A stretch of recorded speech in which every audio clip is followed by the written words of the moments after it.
Des triplés sauvent un inconnu après un accident de voiture. Aux urgences, ils murmurent le nom de leur mère. À l'aide, quelqu'un, je vous en supplie. Le cri déchira la rue tandis que la fumée emplissait l'air. Un SUV noir gisait écrasé contre un panneau stop, son capot crachant des étincelles. Les voisins restaient figés d'horreur, téléphone à la main, mais sans bouger d'un pas. 3 petites silhouettes, en revanche, n'hésitèrent pas. Malik, Maya et Mika, des triplés de 7 ans au cœur plus grand que leur corps, furent les premiers à courir vers l'épave. Quelques instants plus tôt, les enfants rentraient à la maison, leurs briques de jus à la main, quand le SUV surgit en dérapant au coin de la rue. Bam! Le véhicule percuta le panneau stop et se renversa sur le côté. Du verre vola partout sur la chaussée. Les triplés, horrifiés, virent la fumée s'élever, et l'instinct prit le dessus. Malik lâcha son jus et s'élança. « Il y a quelqu'un dedans !» cria-t-il en frappant contre la vitre. L'homme derrière le volant était affaissé, du sang coulant sur son front. Une odeur d'essence suffocante emplissait l'air. Le regard de Maya fouilla autour d'elle. Elle saisit une pierre et brisa la vitre avec des mains tremblantes. Les éclats lui entaillèrent les paumes, mais elle ne s'arrêta pas. Elle tendit le bras, tirant désespérément sur celui de l'homme. Mika, rampe à l'intérieur, aboya Malik. Sans hésiter, son frère se glissa à travers la vitre brisée, ses petits doigts s'acharnant sur la ceinture de sécurité. Elle est coincée, sanglota-t-il, la voix stridente de panique. Malik jeta son poids contre la portière bloquée tandis que Maya tirait encore. D'un claquement final, la boucle céda. À 3, les enfants parvinrent à extraire l'inconnu à travers les débris de verre, reculant à temps tandis que les flammes léchaient le capot. L'homme gémit faiblement, la tête ballottant d'un côté à l'autre. « Restez avec nous, monsieur. Ne fermez pas les yeux, supplia Maya, des larmes coulant sur ses joues. » Malik se retourna, fusillant du regard les adultes figés sur le trottoir. « Appelez le 911 » hurla-t-il de nouveau. Enfin, les sirènes retentirent au loin. Les gyrophares rouges balayèrent la rue alors que les ambulanciers accouraient. Le cœur battant, les enfants reculèrent tandis que l'homme était hissé sur un brancard. Sa poitrine se soulevait faiblement. Ses lèvres craquelées bougèrent. Les triplés se penchèrent, avides d'entendre. Et dans un souffle à peine audible, un seul mot s'échappa. « Naomi !» Les triplés se figèrent. Naomi, c'était le nom de leur mère. Avant qu'ils ne puissent demander, l'homme perdit connaissance, et les portes de l'ambulance claquèrent. Les pneus crissèrent, et en quelques secondes il disparut. Les enfants restèrent au milieu des éclats de verre, leur jus oublié, la peur au fond des yeux. Maya saisit les mains de ses frères. « Vous avez entendu ? Le prénom de maman. » Malik déglutit avec peine. « Comment il sait ça ?» La voix fluette de Mika trembla. « Et s'il savait quelque chose sur nous ?» Il ne le savait pas encore, mais cet accident n'était que le début. Ce prénom murmuré allait déterrer des secrets enfouis depuis cette longue année.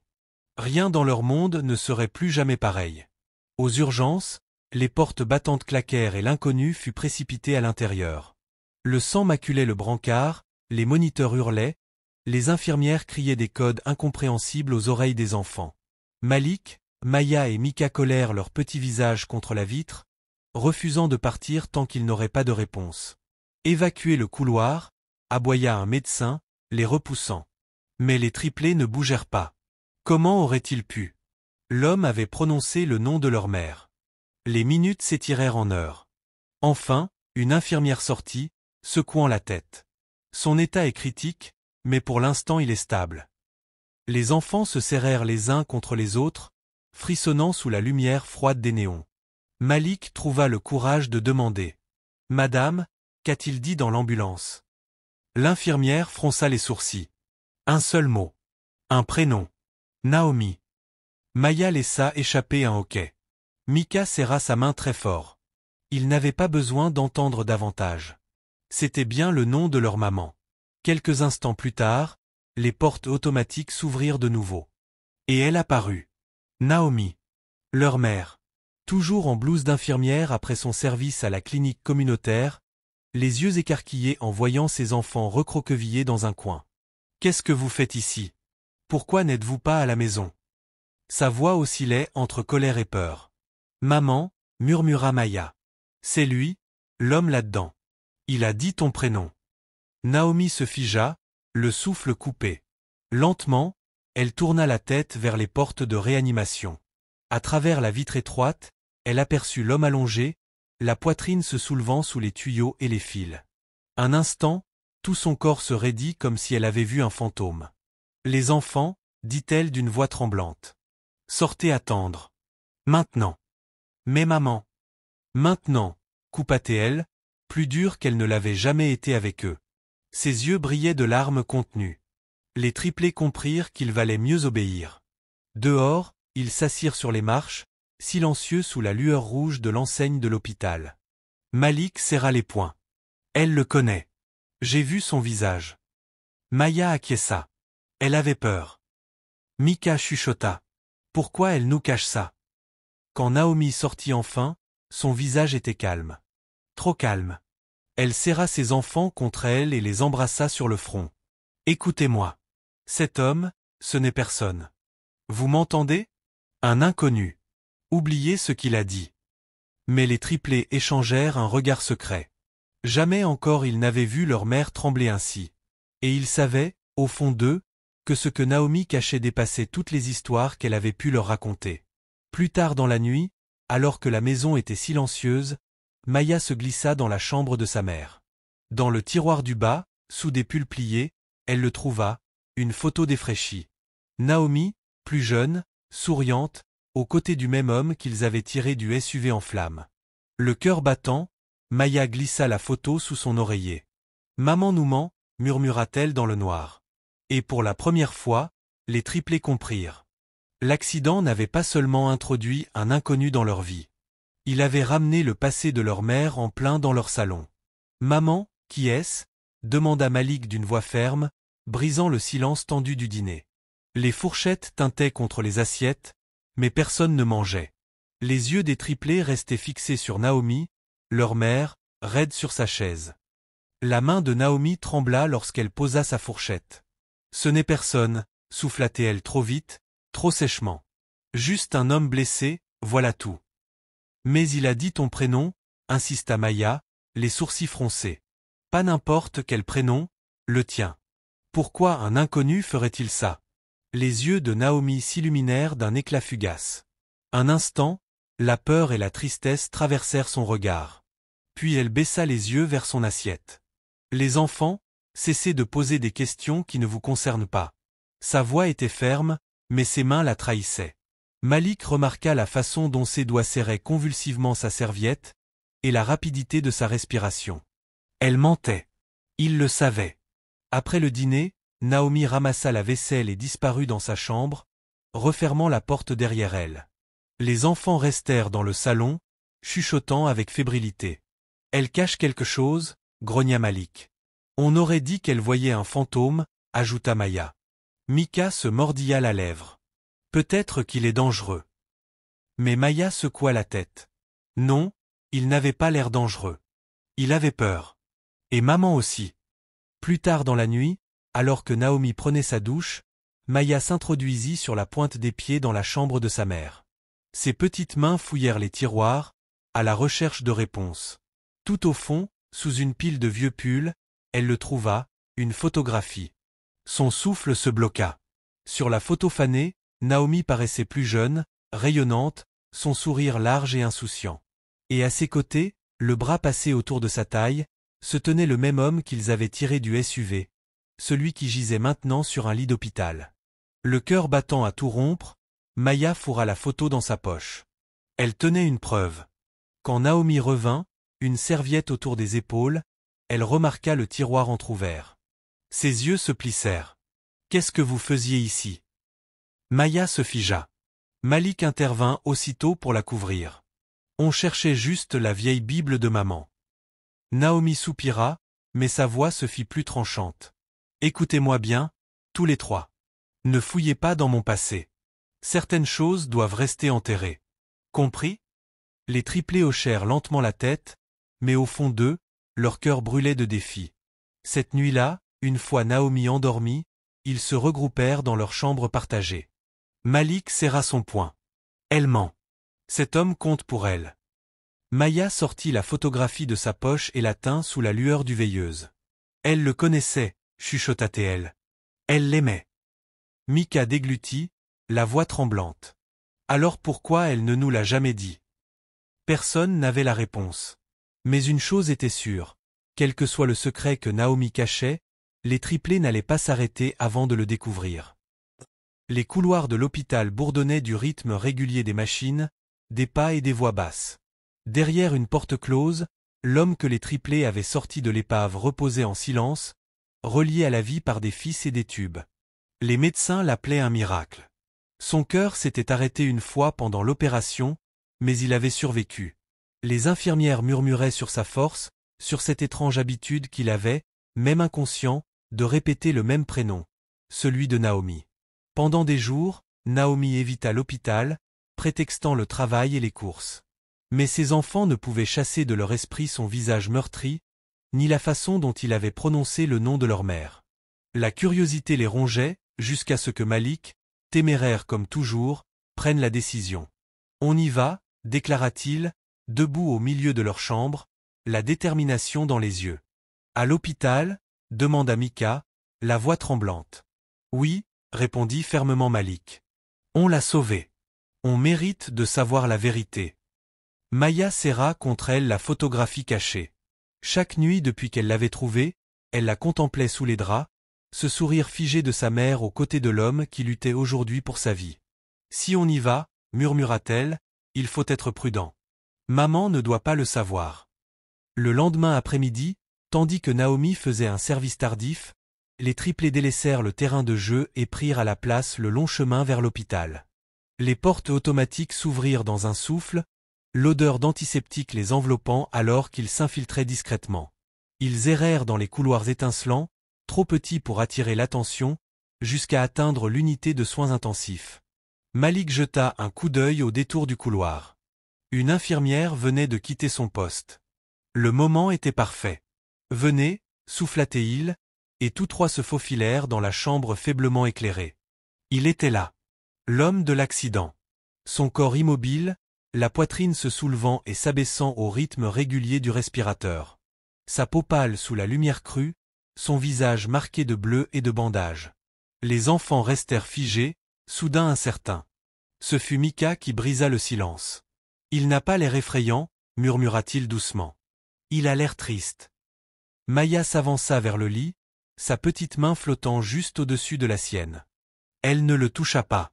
Pas encore. Sa voix était un souffle. Qui es-tu?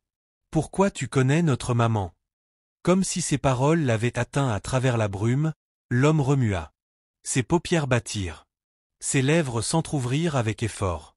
Lentement, son regard se posa sur Maya. Un instant, c'était comme s'il ne voyait pas Maya du tout, mais quelqu'un d'autre, quelqu'un d'un autre temps. Tasha, murmura-t-il, confondant son prénom avec un autre.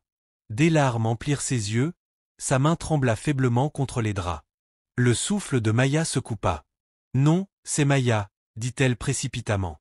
Mais l'homme ne sembla pas l'entendre. Ses lèvres frémirent, sa voix se brisa.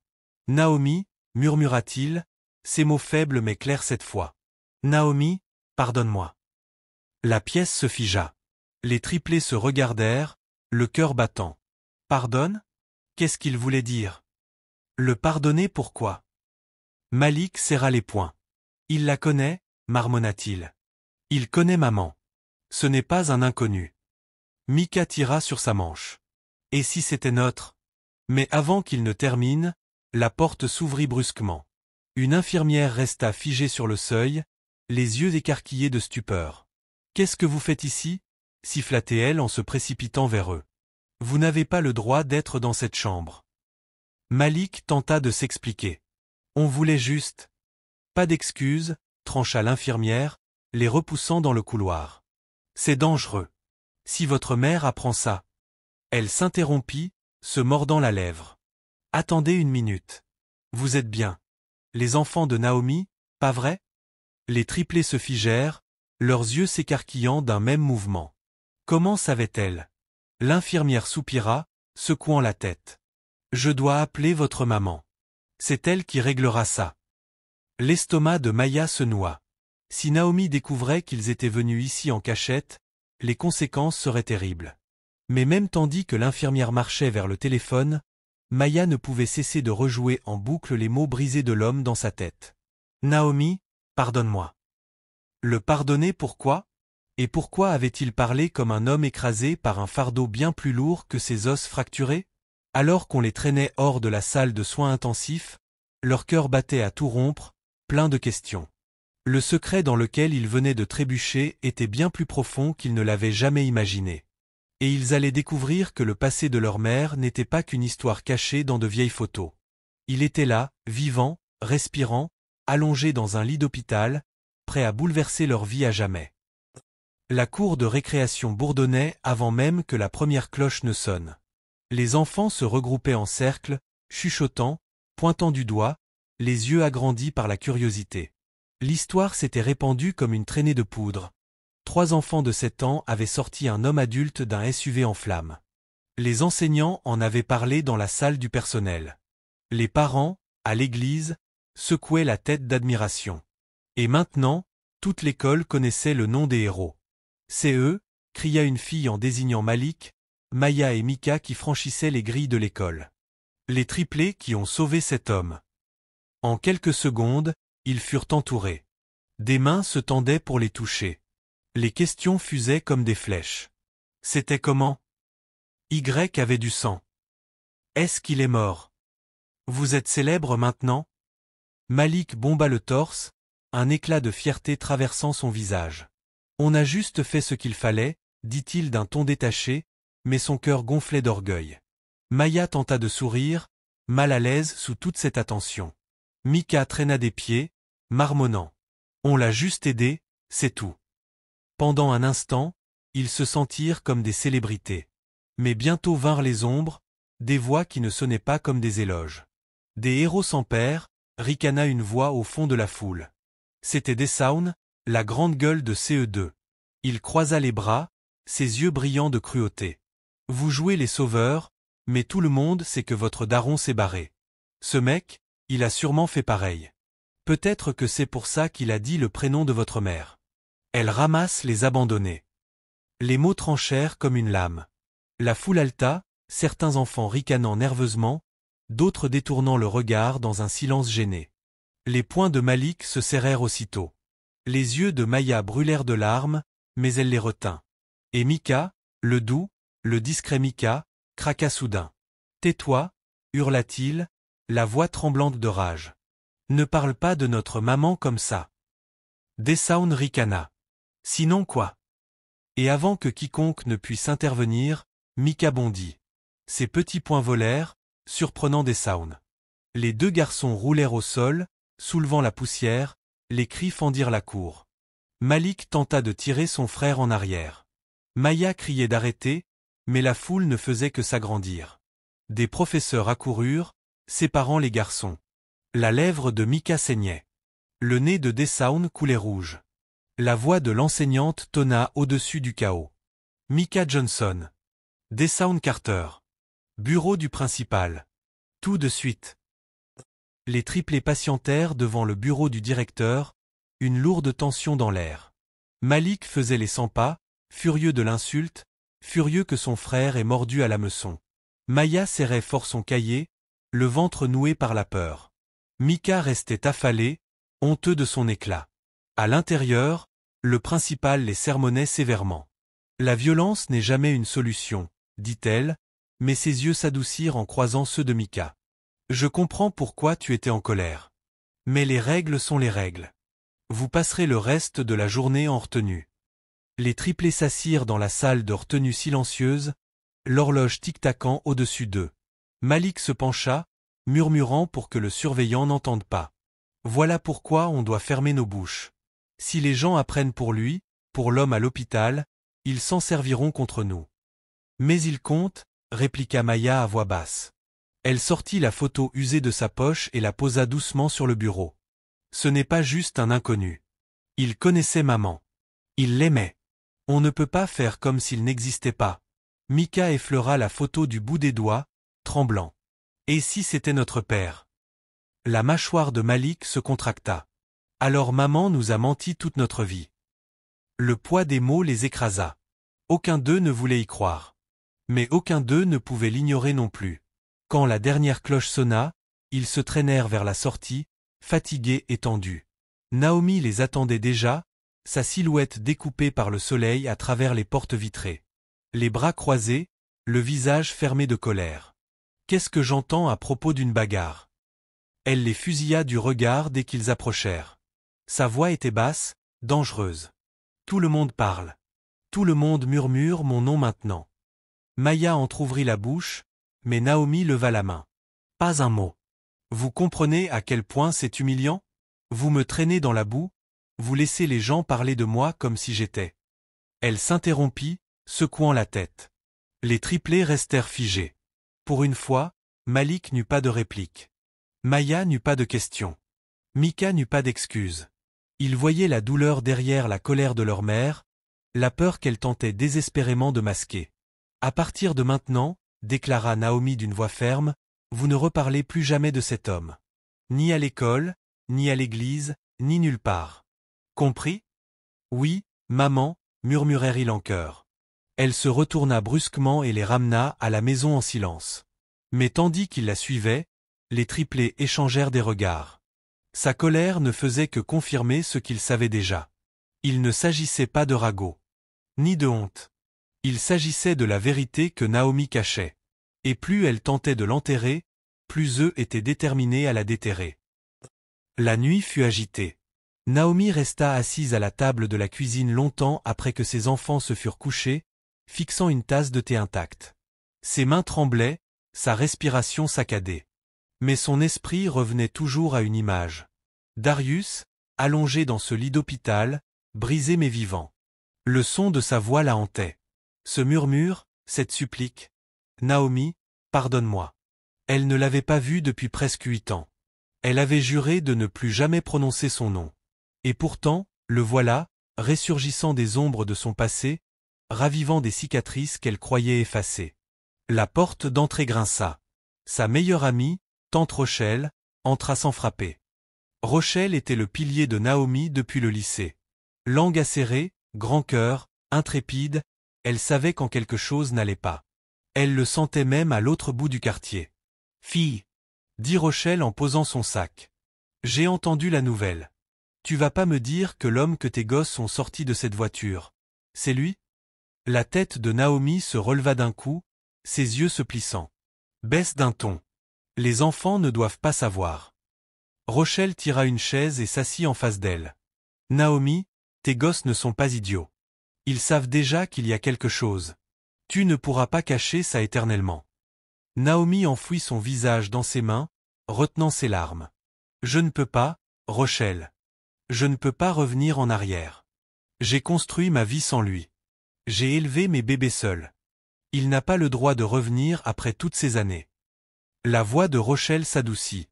Peut-être que tu leur dois la vérité. Ils ont sauvé cet homme. Et il a prononcé ton nom pour une raison. Pourquoi tu continues à fuir? La poitrine de Naomi se souleva lourdement. Elle s'effondra contre sa chaise, les yeux perdus, les souvenirs l'envahissant. Flashback université, 15 ans plus tôt. Naomi avait 19 ans, étudiante en soins infirmiers, travaillant tard à la bibliothèque. Lui avait 21 ans, étudiant en commerce, ambitieux, rêveur. Il s'appelait Darius King. Elle n'avait pas voulu tomber amoureuse de lui.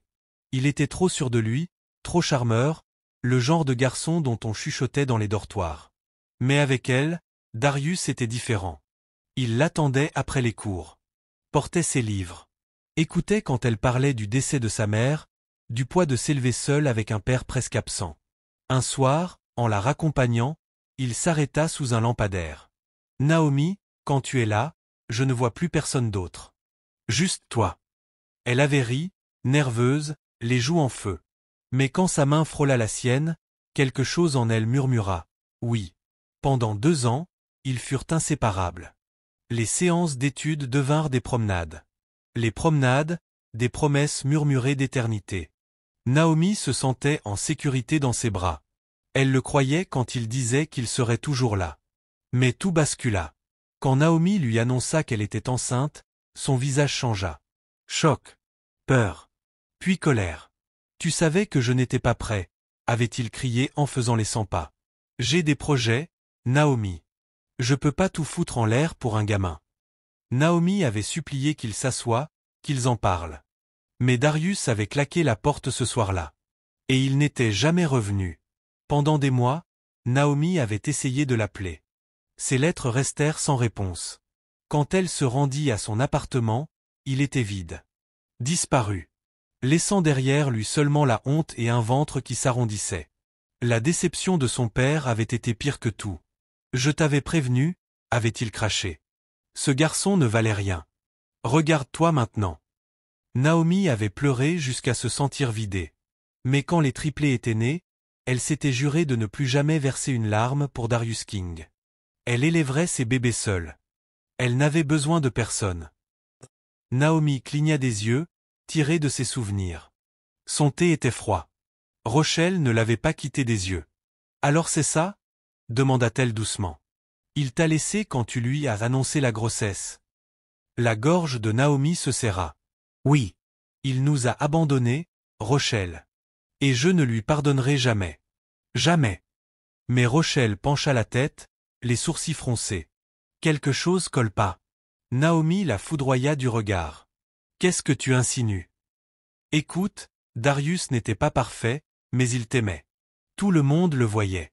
Un homme ne s'en va pas comme ça du jour au lendemain. Pas après la façon dont il te regardait. À moins que, murmura Rachel en se penchant, baissant la voix. À moins que quelqu'un ne l'ait obligé. Le cœur de Naomi manqua un battement. Elle pensa à son père, à ses mots durs, à son regard glacial chaque fois que Darius approchait. Non, chuchota-t-elle en secouant la tête. Ne t'avise pas. Ne mets pas ça sur lui. Mais elle n'était pas convaincue. Naomi, je te connais depuis la moitié de ta vie, et je sais une chose. Les secrets finissent toujours par pourrir tout ce qu'ils touchent. Peut-être que Darius a sa propre histoire. Peut-être que tu ne connais pas toute la vérité. Les mains de Naomi se crispèrent en poing. Je n'ai pas besoin de son histoire. J'ai vécu la mienne. J'ai élevé 3 enfants toute seule, sans l'aide d'un homme. C'est toute la vérité qu'il me faut. Sa voix se brisa sur le dernier mot, et les larmes qu'elle retenait coulèrent enfin. Rochelle tendit les mains à travers la table et serra fort celle de son amie. Tu es forte, Naomi. Tu l'as toujours été. Mais être forte ne veut pas dire porter un mensonge toute ta vie. Tes enfants méritent des réponses. Et que tu le veuilles ou non, ces réponses sont dans ce lit d'hôpital. Naomi retira ses mains, essuya vite son visage comme pour effacer toute faiblesse. Non. Je ne le laisserai pas revenir. Pas maintenant. Pas jamais. Il a fait son choix. Mais en parlant, sa voix tremblait, car au fond d'elle-même, enfouie sous la colère et la douleur, une petite voix chuchotait quelque chose qu'elle ne pouvait pas faire taire. Et si Rel avait raison? Et si Darius n'avait jamais choisi de partir? Elle secoua violemment la tête, essayant d'étouffer cette pensée. Elle n'y retournerait pas. Elle ne le pouvait pas. Pourtant, quand elle se glissa dans son lit ce soir-là, longtemps après le départ de Rachel, les mots lui pesaient sur la poitrine comme des chaînes. Et si tu ne connaissais pas toute la vérité, Naomi? Le nom s'échappa de ses lèvres comme une prière lorsque ses yeux s'ouvrirent pour la première fois depuis l'accident. Les machines bourdonnaient autour de lui, le bip régulier du moniteur cardiaque résonnait dans l'unité de soins intensifs. Darius cligna des yeux face aux lumières fluorescentes, son corps lourd de douleur. Sa gorge brûlait, mais une pensée transperça le brouillard des médicaments et des blessures. Il devait la voir. L'infirmière à son chevet sursauta, manquant de laisser tomber son dossier. « Monsieur King, vous êtes réveillé. Ne parlez pas trop. Vous avez traversé beaucoup d'épreuves. » Mais il n'écoutait pas. « Naomi, racla-t-il, arrachant le mot à ses lèvres sèches. Où est Naomi? » L'infirmière hésita. « Vous devez vous reposer. Je vais lui dire que vous êtes réveillé. » 1 heure plus tard, Naomi se tenait juste devant sa chambre, les bras serrés autour d'elle. Son cœur battait à tout rompre tandis qu'elle regardait par la petite vitre de la porte. Il était là, vivant, respirant, les yeux ouverts. Pendant 7 ans, elle l'avait imaginé disparu, effacé. Et maintenant, son visage la fixait à travers le verre et la distance. Ses genoux faillirent céder. L'infirmière réapparut à ses côtés. Il ne cesse de demander après vous. Naomi, il veut vous voir. Mais les lèvres de Naomi se pincèrent en une ligne dure. Dites-lui que je ne viendrai pas, souffla-t-elle. Sa voix tremblait, mais ses yeux restaient secs. Il n'a aucun droit d'exiger quoi que ce soit de moi. L'infirmière tenta encore. Peut-être que si vous... Non, coupa Naomi d'un ton sec, se détournant brusquement. Elle s'éloigna dans le couloir, le dos raide, les mains tremblantes derrière elle. À travers les murs étouffés, elle pouvait l'entendre appeler encore « Naomi. Naomi ». Le son la déchirait, mais elle ne se retourna pas. Le lendemain, les triplés passèrent à l'action. Ils avaient attendu que leur mère parte pour son service, puis avaient chuchoté leur plan dans le salon. « Il est réveillé », dit Malik. « C'est notre chance. » Maya serra la photo contre sa poitrine. « On a besoin de réponses. Maman ne nous dira rien, mais lui peut-être. » Mika se mordit les lèvres, inquiet. « Et si maman l'apprend ? Alors on gérera, » répliqua Malik d'une voix ferme. « Mais je dois savoir la vérité. » Ils se faufilèrent dans l'hôpital comme des fantômes, reprenant le chemin qu'ils avaient déjà emprunté. Malik ouvrait la marche, ses petites épaules tendues de détermination. Ils avancèrent dans le couloir de soins intensifs jusqu'à atteindre la porte. Les stores étaient à moitié tirés, mais à travers une fente, ils le virent, éveillé cette fois, légèrement redressé dans son lit, les yeux perdus au plafond comme s'il cherchait quelque chose. Maya poussa doucement la porte, et tous trois entrèrent sur la pointe des pieds. Darius tourna la tête au bruit. Quand ses yeux se posèrent sur eux, une lueur de reconnaissance passa sur son visage. « Vous, » murmura-t-il d'une voix rauque. « Les petits de la voiture, vous m'avez sauvé. » Les triplés hochèrent la tête, mais leurs visages restaient tendus. Malik s'avança. « On doit te demander quelque chose. Pourquoi tu as dit le nom de notre maman? Pourquoi tu la connais ?» À ces mots, la respiration de Darius se coupa, ses yeux s'adoucirent, brillant de larmes retenues. « Naomi, c'est votre mère? » « Oui, » répondit prudemment Maya, la photo serrée dans sa poche. Longtemps, Darius resta silencieux, sa poitrine haletante, sa main tremblant sur les draps. Puis il ferma les yeux, sa voix brisée. « Je ne l'ai pas quittée. Je le jure devant Dieu. Je ne l'ai pas abandonnée. » Les enfants échangèrent des regards confus. Malik fronça les sourcils. « Maman dit que tu es parti. Elle dit que tu ne voulais pas de nous. » Les yeux de Darius se rouvrirent, emplis d'une douleur farouche. « Non, ce n'est pas vrai. Je l'aimais. J'aimais Naomi de tout mon être. Je lui aurais donné le monde. Je n'ai pas choisi de partir. On m'y a forcé. » Mika pencha la tête, la voix hésitante. « Forcé? Par qui ?» Les yeux de Darius s'assombrirent, les souvenirs défilant sur son visage. Son père. Il me haïssait. Il disait que je n'étais pas assez bien pour elle. Il m'a menacé, rejeté, et a fait en sorte qu'elle n'ait plus jamais de nouvelles de moi. J'ai écrit des lettres, j'ai appelé, j'ai supplié, mais tout disparaissait dans le silence. Je croyais qu'elle me détestait. Le souffle de Maya se coupa. Les lettres. C'était exactement ce qu'ils avaient trouvé. Caché, déchiré, oublié. Son estomac se noua. Malik serra les poings. Il voulait le croire, mais la voix de sa mère résonnait encore. Il nous a abandonnés. Le silence devint lourd. Finalement, Malik éclata. Si tu l'aimais, pourquoi tu ne t'es pas battu plus fort? Pourquoi tu es resté absent toutes ces années? Le visage de Darius se brisa. Parce que je pensais que c'était ce qu'elle voulait. Je croyais qu'elle avait choisi sa famille plutôt que moi. Et quand j'ai appris pour les enfants, sa voix se brisa, des larmes coulant sur ses joues. C'était trop tard. J'avais trop honte. Je pensais qu'elle ne me pardonnerait jamais. Les triplés restèrent figés, le cœur tiraillé entre deux vérités. D'un côté, leur mère, forte, affirmant qu'il les avait abandonnés. De l'autre, cet homme, brisé mais désespéré, jurant qu'il n'avait jamais cessé de l'aimer. Maya sortit enfin la photo de sa poche et la brandit. « Si tu ne l'aimais pas, pourquoi vous avez l'air si heureux, là ?» Darius fixa l'image, son souffle saccadé. Il tendit une main tremblante, caressa du doigt le sourire figé de Naomi. Un sanglot secoua sa poitrine. Parce qu'elle était tout pour moi. La porte s'ouvrit brusquement. L'infirmière entra, les yeux écarquillés. Qu'est-ce que je vous ai dit sur le fait de venir ici en cachette? Vous ne pouvez pas rester dans cette chambre. Elle commença à les chasser, mais Malik se retourna brusquement pour crier une dernière question. Est-ce que tu es notre père? La pièce devint silencieuse. Les lèvres de Darius s'entr'ouvrirent, sa voix éclata. Oui, si votre mère me le permet. Oui, je suis votre père.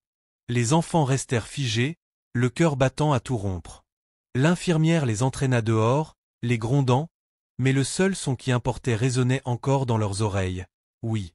Le soleil de fin d'après-midi descendait lentement sur le quartier, projetant de longues ombres sur les trottoirs fissurés. Les triplés étaient assis sur les marches du porche, agités, l'esprit en tumulte après ce qu'ils avaient entendu à l'hôpital. Oui, si votre mère me le permet. Oui, je suis votre père. Ces mots s'accrochaient à eux comme de la glu, se rejouant encore et encore. Malik faisait les 100 pas, les poings serrés.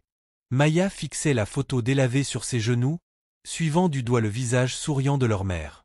Mika restait silencieux, ses yeux inquiets scrutant la rue, comme s'il attendait que quelque chose se produise. Et ce fut le cas. Une voiture s'arrêta lentement devant leur maison. La portière s'ouvrit et une silhouette en sortit, faisant battre leur cœur à tous les trois en même temps. C'était lui. Darius King. Plus en tenue d'hôpital, mais se mouvant encore avec raideur, des bandages visibles sous le col de sa chemise. Il paraissait plus mince, plus faible, mais ses yeux brûlaient de détermination alors qu'il se tenait au bord de la cour. « Les enfants, dit-il doucement, la voix rauque mais claire. Est-ce que votre maman est là? La poitrine de Malik se serra. Il voulait crier, exiger des réponses, mais les mots restèrent coincés. La main de Maya vola à sa bouche, les larmes lui montant aux yeux. Mika se tortilla, mal à l'aise, et murmura. Elle est à l'intérieur.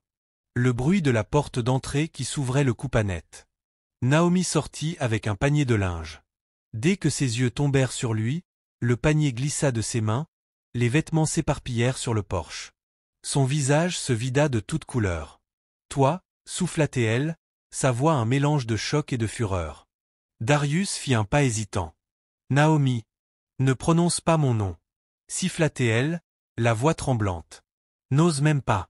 Les triplés restèrent figés sur les marches, les yeux écarquillés, pris dans le feu croisé d'une tempête qu'ils sentaient éclater.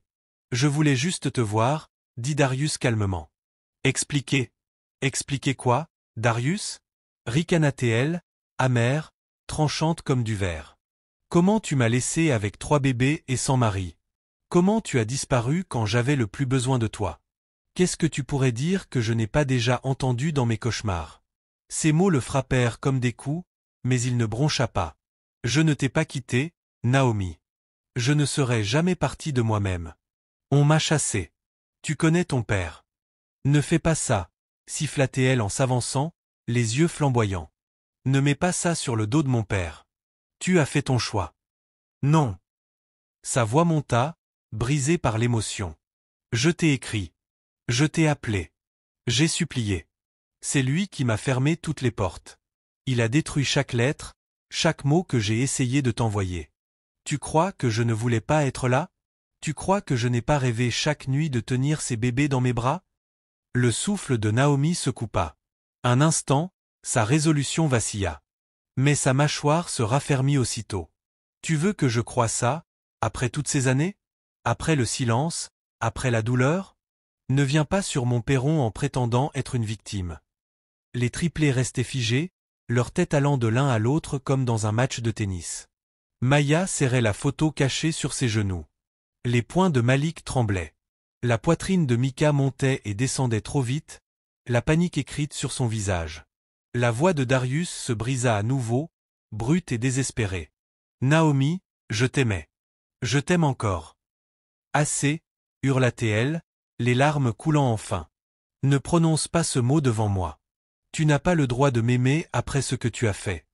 Le silence tomba, lourd et étouffant. Les voisins commençaient à se pencher à leurs fenêtres, les chuchotements se répandaient comme une traînée de poudre dans la rue. Une mère et un père en guerre, avec 3 petits-enfants pris dans la tempête.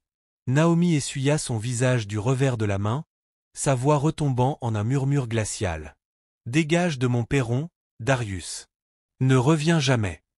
Mais Darius ne bougea pas. Sa poitrine se soulevait dans des souffles hachés, ses yeux fixés aux siens. « Je vais partir, dit-il enfin, d'une voix basse mais sûre. Mais la vérité finira par sortir, Naomi. Tu ne pourras pas la cacher pour toujours. Ni à eux, ni à moi. » Sur ces mots, il se retourna, boitant jusqu'à sa voiture. Les triplés le regardèrent, abasourdis, grimper à l'intérieur et s'éloigner. Le moteur s'éteignit au loin, laissant derrière lui un silence insupportable. Naomi se baissa, ramassant le linge tombé avec des mains tremblantes, ses larmes s'écrasant sur le tissu. Les enfants voulaient parler, poser leurs questions, mais les mots restaient coincés dans leur gorge.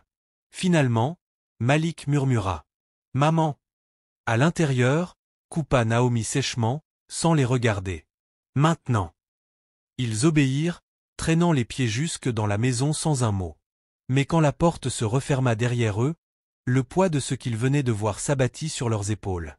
En haut, dans leur chambre, les triplés se blottirent ensemble, leurs jeunes esprits en ébullition. « Il dit la vérité », chuchota Maya en serrant la photo contre elle. « Je l'ai vu dans ses yeux. » Malik secoua la tête. « Maman a dit qu'il était parti. Elle ne nous mentirait pas, pas vrai ?» La voix de Mika tremblait. « Et si les deux disaient la vérité? Et si quelqu'un d'autre avait menti ?» Ils restèrent en silence, leur cœur battant à tout rompre, tandis que les sanglots étouffés de Naomi traversaient les murs de la petite maison. Dehors, la rue bourdonnait de rumeurs, le retour de Darius King. Dedans, les triplés demeuraient éveillés, coincés entre deux mondes, celui que leur mère avait construit, et celui que leur père disait leur avoir été volé. Une chose était sûre, la tempête ne faisait que commencer.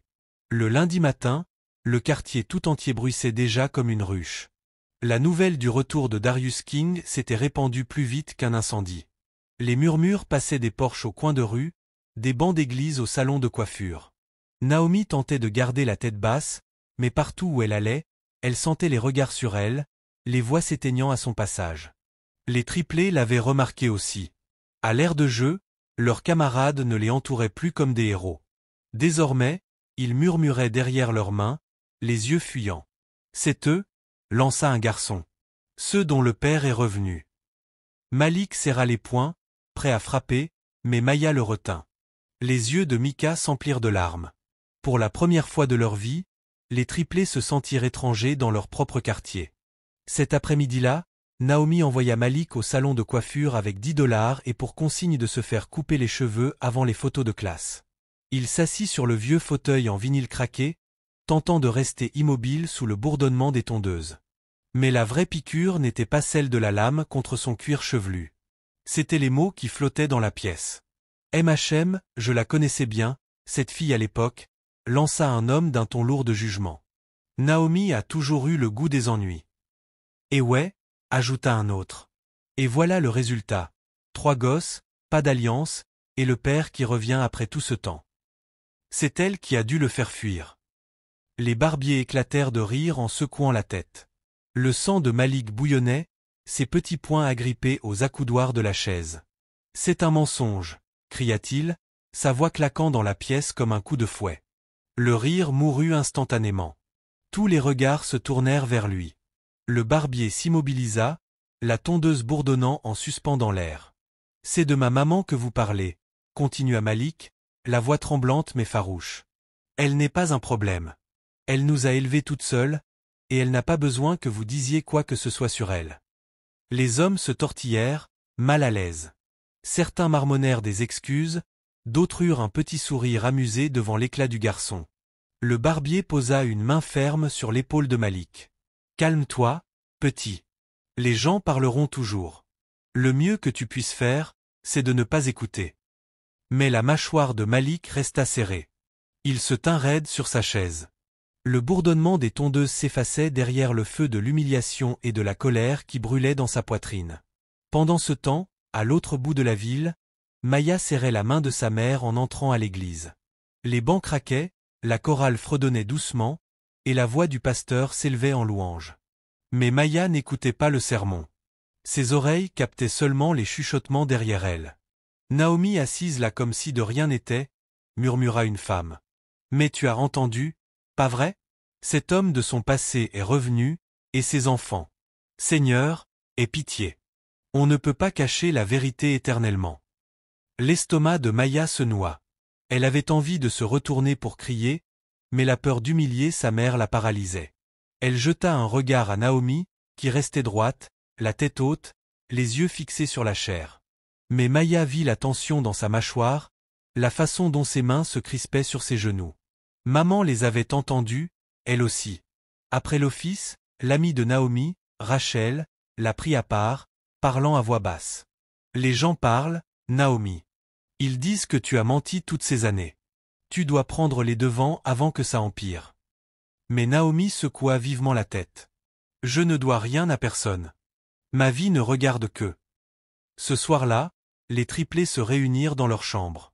Malik faisait les 100 pas comme un lion en cage, répétant ce qu'il avait entendu au salon de coiffure. Maya rapporta les chuchotements de l'église. Mika restait silencieux, son petit corps tremblant. Tout le monde parle de nous, fulmina Malik. De maman, de lui. Et maman fait comme si de rien n'était, dit doucement Maya. Mais tout le quartier sait. Avant qu'il n'en dise plus, la voix de Naomi gronda depuis le couloir. De quoi vous chuchotez là-dedans?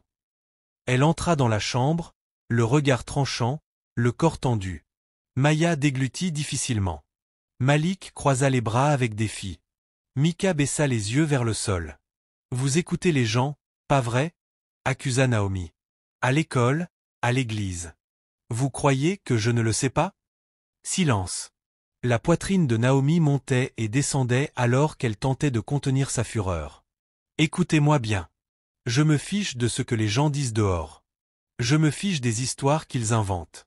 Ici, c'est ma maison, et dans ma maison on ne nourrit pas les commérages. Vous m'entendez? Oui, maman, murmurèrent-ils, leur voix étouffée. Elle s'approcha, ses yeux brillants de larmes retenues. Je vous ai élevés tous les trois avec rien d'autre que mes mains et ma foi. J'ai tout fait pour vous protéger. Et je ne laisserai pas les mensonges des autres remplir vos têtes. Si vous avez des questions, vous venez me voir.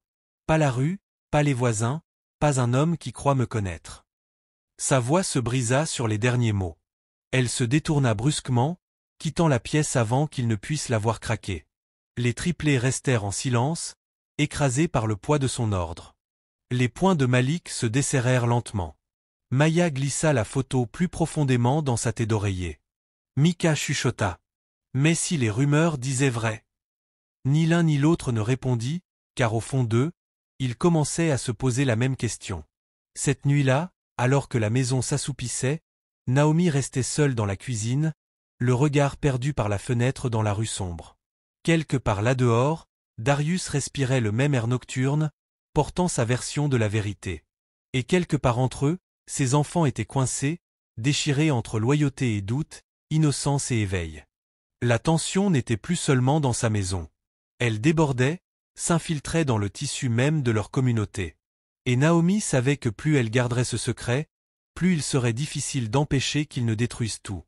Le gymnase était plus rempli que jamais. Des chaises pliantes bordaient le terrain de basket. Les gradins débordaient, et le bourdonnement d'anticipation emplissait l'air comme un essaim d'abeilles. Une banderole s'étendait sur la scène, célébrant les héros locaux. Malik, Maya et Mika étaient assis au premier rang, leurs pieds balançant nerveusement au-dessus du sol verni. Ils n'avaient rien dit à Naomi à propos de la cérémonie. L'école avait géré ça elle-même. Le directeur croyait que les enfants méritaient d'être honorés pour leur bravoure. Après tout, à quelle fréquence des enfants de 7 ans sauvent-ils la vie d'un homme? Mais pour les triplés, le titre de héros pesait lourd. Trop lourd. Maya tordait ses doigts l'un contre l'autre. Malik gardait la tête haute, mais sa mâchoire était crispée. Mika s'agitait, jetant un coup d'œil toutes les quelques secondes vers les portes. Il avait un mauvais pressentiment, de ceux qui coupent le souffle. Enfin, la principale s'avança vers le pupitre, sa voix amplifiée par le grésillement du micro. Aujourd'hui, annonça-t-elle avec un sourire chaleureux. Nous nous réunissons en tant que communauté pour célébrer le courage. Ces 3 élèves remarquables ont risqué leur vie pour sauver un étranger coincé dans une voiture en feu. Grâce à leur bravoure, cet homme est encore en vie aujourd'hui. Le public explosa en applaudissements. Les parents tapèrent des mains. Les enfants sifflèrent, et les enseignants essuyèrent des larmes. Naomi était assise, raide, au 3e rang, les mains crispées sur ses genoux. Elle avait presque refusé de venir lorsque l'école l'avait appelée. Mais Rachel avait insisté. « Tu ne peux pas te cacher pour toujours, Naomi. Tes enfants méritent ce moment. » Maintenant, assise parmi des voisins dont elle sentait presque les murmures lui effleurer la peau. Naomi aurait préféré rester chez elle. Les applaudissements sonnaient creux. Les sourires paraissaient faux. Chaque regard lui semblait un poignard. Pourtant, quand les triplés furent appelés sur scène, elle se leva et applaudit avec les autres. Elle observa ses enfants marcher fièrement à travers la salle. Leur petite poitrine se soulevant et s'abaissant d'une fierté nerveuse. Malik ouvrait la marche. Maya gardait la tête haute. Mika serrait la main de sa sœur. La principale leur remit à chacun un certificat, sa voix résonnant d'éloges. Le vrai courage ne dépend pas de la taille ou de l'âge, dit-elle. Il dépend du cœur, et ces 3 héros nous ont montré que même les plus petits d'entre nous peuvent changer le monde. Les applaudissements redoublèrent. Quelques personnes se levèrent même, acclamant. L'espace d'un instant, les triplés sourires, rayonnant sous les projecteurs, baignaient dans la reconnaissance. Puis les portes du gymnase s'ouvrirent.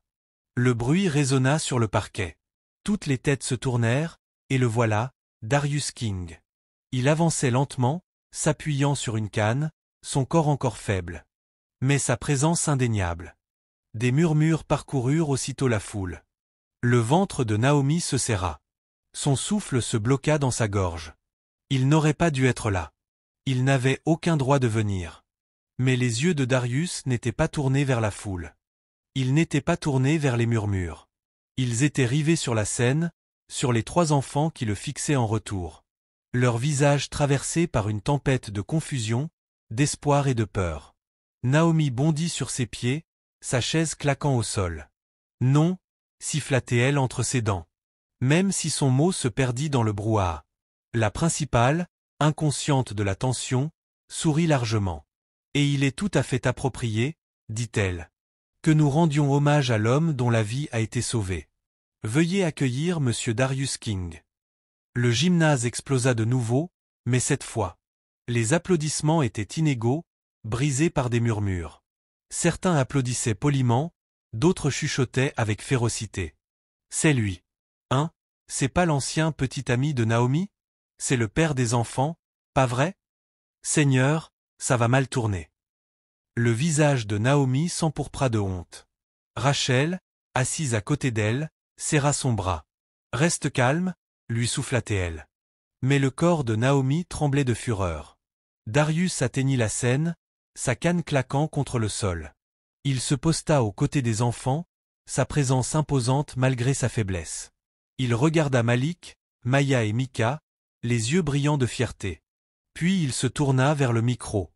« Je dois ma vie à ces 3 enfants, » commença-t-il. Sa voix basse mais ferme. Ils ne m'ont pas seulement sauvé de cet accident. Ils m'ont sauvé de l'abandon. Ils m'ont rappelé ce qui vaut la peine de vivre. La foule s'agita davantage. Naomi entendit les chuchotements. Est-ce qu'il est en train de dire ce que je pense? Ces gosses lui ressemblent tellement. Naomi a menti tout ce temps. La poitrine de Naomi se soulevait à un rythme effréné. Sa vision se brouillant de larmes. Darius tourna la tête, balayant le public du regard. Jusqu'à ce que ses yeux se posent sur elle. Un instant, le bruit s'effaça. Les lumières semblèrent s'assombrir. Et il n'y avait plus que 2. 2 âmes liées par un passé. Aucune ne pouvait fuir. Naomi, dit-il soudain dans le micro. La foule haleta, toutes les têtes pivotèrent vers elle. Les triplés restèrent figés. Leurs petites bouches entr'ouvertes. Naomi resta clouée au sol, son cœur battant à tout rompre. La voix de Darius se brisa, mais il continua. J'ai commis des erreurs. Mais partir, abandonner ses enfants. Ça n'a jamais été mon choix. Je t'aimais. Je t'aime encore. Le chaos explosa dans le gymnase. Certains applaudirent, d'autres murmurèrent avec jugement. Le vacarme était assourdissant. Les triplés regardaient leur mère, puis leur père. Leur visage pâle. Maya glissa sa main dans celle de Malik. Les yeux de Mika se remplirent de larmes. Naomi ne pouvait plus supporter cela. Elle se fraya un chemin à travers la foule. Sa voix couvrant le tumulte. Assez. Arrêtez ça tout de suite. Le gymnase tomba dans un silence brutal. La poitrine de Naomi se soulevait et s'abaissait, haletante, alors qu'elle se tenait au centre du sol. Ses enfants la fixant. Sa communauté l'entourant. Darius la dévorant des yeux, inébranlable dans sa dévotion. Tu n'as pas le droit de réécrire l'histoire, cracha-t-elle. Sa voix tremblante. Tu n'as pas le droit de réapparaître après 7 ans. Et de m'humilier devant mes enfants, mes voisins, mon Dieu. Darius fit un pas en avant, sa canne claquant. Naomi, écoute-moi. Non. Elle le coupa, ses larmes jaillissant. Tu es parti. Tu nous as laissés. Et j'ai dû élever ces enfants seuls. Tu sais ce que ça m'a fait? Ce que ça leur a fait? Les triplés la fixaient. Leur cœur se brisant à chaque mot. Je ne suis pas parti, dit Darius. Sa voix se brisant. On m'a écarté. Ton père. Mon père est mort, hurla Naomi. Sa voix résonnant contre les murs du gymnase. Et toi? Tu es mort pour moi aussi. Des exclamations secouèrent la foule. Les triplés sursautèrent. Le visage de Darius se décomposa. Son corps tremblant de douleur. Le silence qui suivit était étouffant. Enfin, la principale tout sauta, sa voix tremblante. Merci, Monsieur King. Merci, Naomi. Poursuivons, le programme. Mais le moment était détruit. Les murmures s'étaient déjà enracinés. Le secret de Naomi, sa honte, sa rage. Tout venait d'être exposé devant tout le monde. Lorsque l'assemblée prit fin, Naomi saisit les mains de ses enfants, les tirant vers la sortie. Mais juste avant qu'ils n'atteignent la porte, la voix de Darius retentit, brute, désespérée. La vérité finira par éclater, Naomi. Tu ne peux pas la cacher pour toujours. Le gymnase retomba dans un silence de plomb. Naomi se figea, le dos raide. Les triplés la fixaient. Leurs petits visages pâles. Leurs yeux emplis de questions auxquelles elle ne pouvait répondre. Elle sortit sans un mot de plus. Ses enfants à la traîne, laissant derrière elle une tempête qu'elle savait impossible à fuir. Le matin suivant l'assemblée, l'air était lourd, saturé de murmures qui refusaient de mourir. Les triplés marchaient vers l'école, la tête basse. Le bruit de leurs baskets raclant le trottoir était le seul rythme de leur silence. Aucun d'eux ne parla. Aucun n'en avait besoin. Ils savaient tout ce qui les attendait. Et lorsqu'ils atteignirent la cour de l'école, leurs craintes se confirmèrent. « Regardez, c'est eux !» cria un garçon en pointant à travers la cour de récréation. Les enfants secrets. Un frisson de rire suivit. Les enfants se regroupèrent, chuchotant derrière leurs mains. Certains les appelaient héros, d'autres salauds. Votre papa est revenu d'entre les morts. Une fille éclata de rire. Un autre garçon esquissa un sourire moqueur. Il n'est pas ton papa. C'est juste un type qui ne vous voulait pas. Les mots frappèrent fort, plus tranchants que des poings. Malik serra la mâchoire, ses mains se refermant en poing, mais Maya attrapa sa manche. Ne fais pas ça, murmura-t-elle. Pas encore. Mais les moqueries ne s'arrêtèrent pas. Et Malik. Dessaun, le harceleur d'avant, arriva en se pavanant avec sa bande. Alors, ça fait quoi de savoir que ta maman mentait toutes ces années? Je parie qu'elle a des secrets plus hauts que le clocher de l'église. Malik craqua. Il se jeta sur Dessaun, le poussant si fort que le garçon recula. Des exclamations s'élevèrent. Les enseignants accoururent, mais pas avant que Malik n'ait frappé une fois, son poing touchant le menton de Dessaun. Le chaos éclata. Les enfants criaient. Les enseignants les séparèrent. Dessaun se tenait le visage. Malik haletait, furieux. Ça suffit, tonna plus tard la principale, frappant son bureau alors que Malik s'asseyait dans son bureau pour la 2e fois en quelques semaines. Malik Johnson, tu es suspendu 3 jours. Le visage de Malik brûlait, mais ses yeux ne montraient aucun regret. J'ai dû défendre ma maman, murmura-t-il. La principale soupira, son expression s'adoucissant malgré ses mots. Fiston, je sais que tu souffres, mais te battre ne changera pas ce que les gens disent. Tu dois trouver une meilleure solution. Malik ne répondit pas. Au fond de lui, il savait qu'elle avait raison. Mais comment rester silencieux alors que des étrangers traînaient le nom de sa mère dans la boue? Pendant ce temps, Maya était assise en classe, les mains tremblantes autour de son crayon. La maîtresse l'appela, mais sa gorge se bloqua. Aucun son ne sortit. Des ricanements s'élevèrent à l'arrière de la salle. Elle pleure, murmura un garçon. Et alors elle pleura. Des larmes silencieuses coulaient sur son visage, éclaboussant son cahier. Elle tenta de les cacher, mais le flot continua. La maîtresse accourut à ses côtés, murmurant des mots réconfortants, mais le mal était fait. À la fin de la journée, tout le monde savait que les triplés n'étaient pas seulement des héros. Ils étaient des enfants brisés, pris dans des mensonges d'adultes. Mika n'allait pas mieux. Son petit corps se repliait sur lui-même, sa voix à peine un murmure toute la journée. Les enfants le provoquaient, le taquinaient, mais il ne disait rien, se retirant toujours plus loin en lui-même. Lorsque la dernière cloche sonna, il se sentait vide, comme un fantôme errant dans les couloirs. Sur le chemin du retour, le silence était pire que le vacarme. Le mot de suspension de Malik était froissé dans sa main. Les yeux de Maya étaient rouges. Mika marchait à côté d'eux, la tête baissée. Naomi les attendait sur le porche. Elle vit leurs visages, leurs épaules affaissées, et son cœur se serra.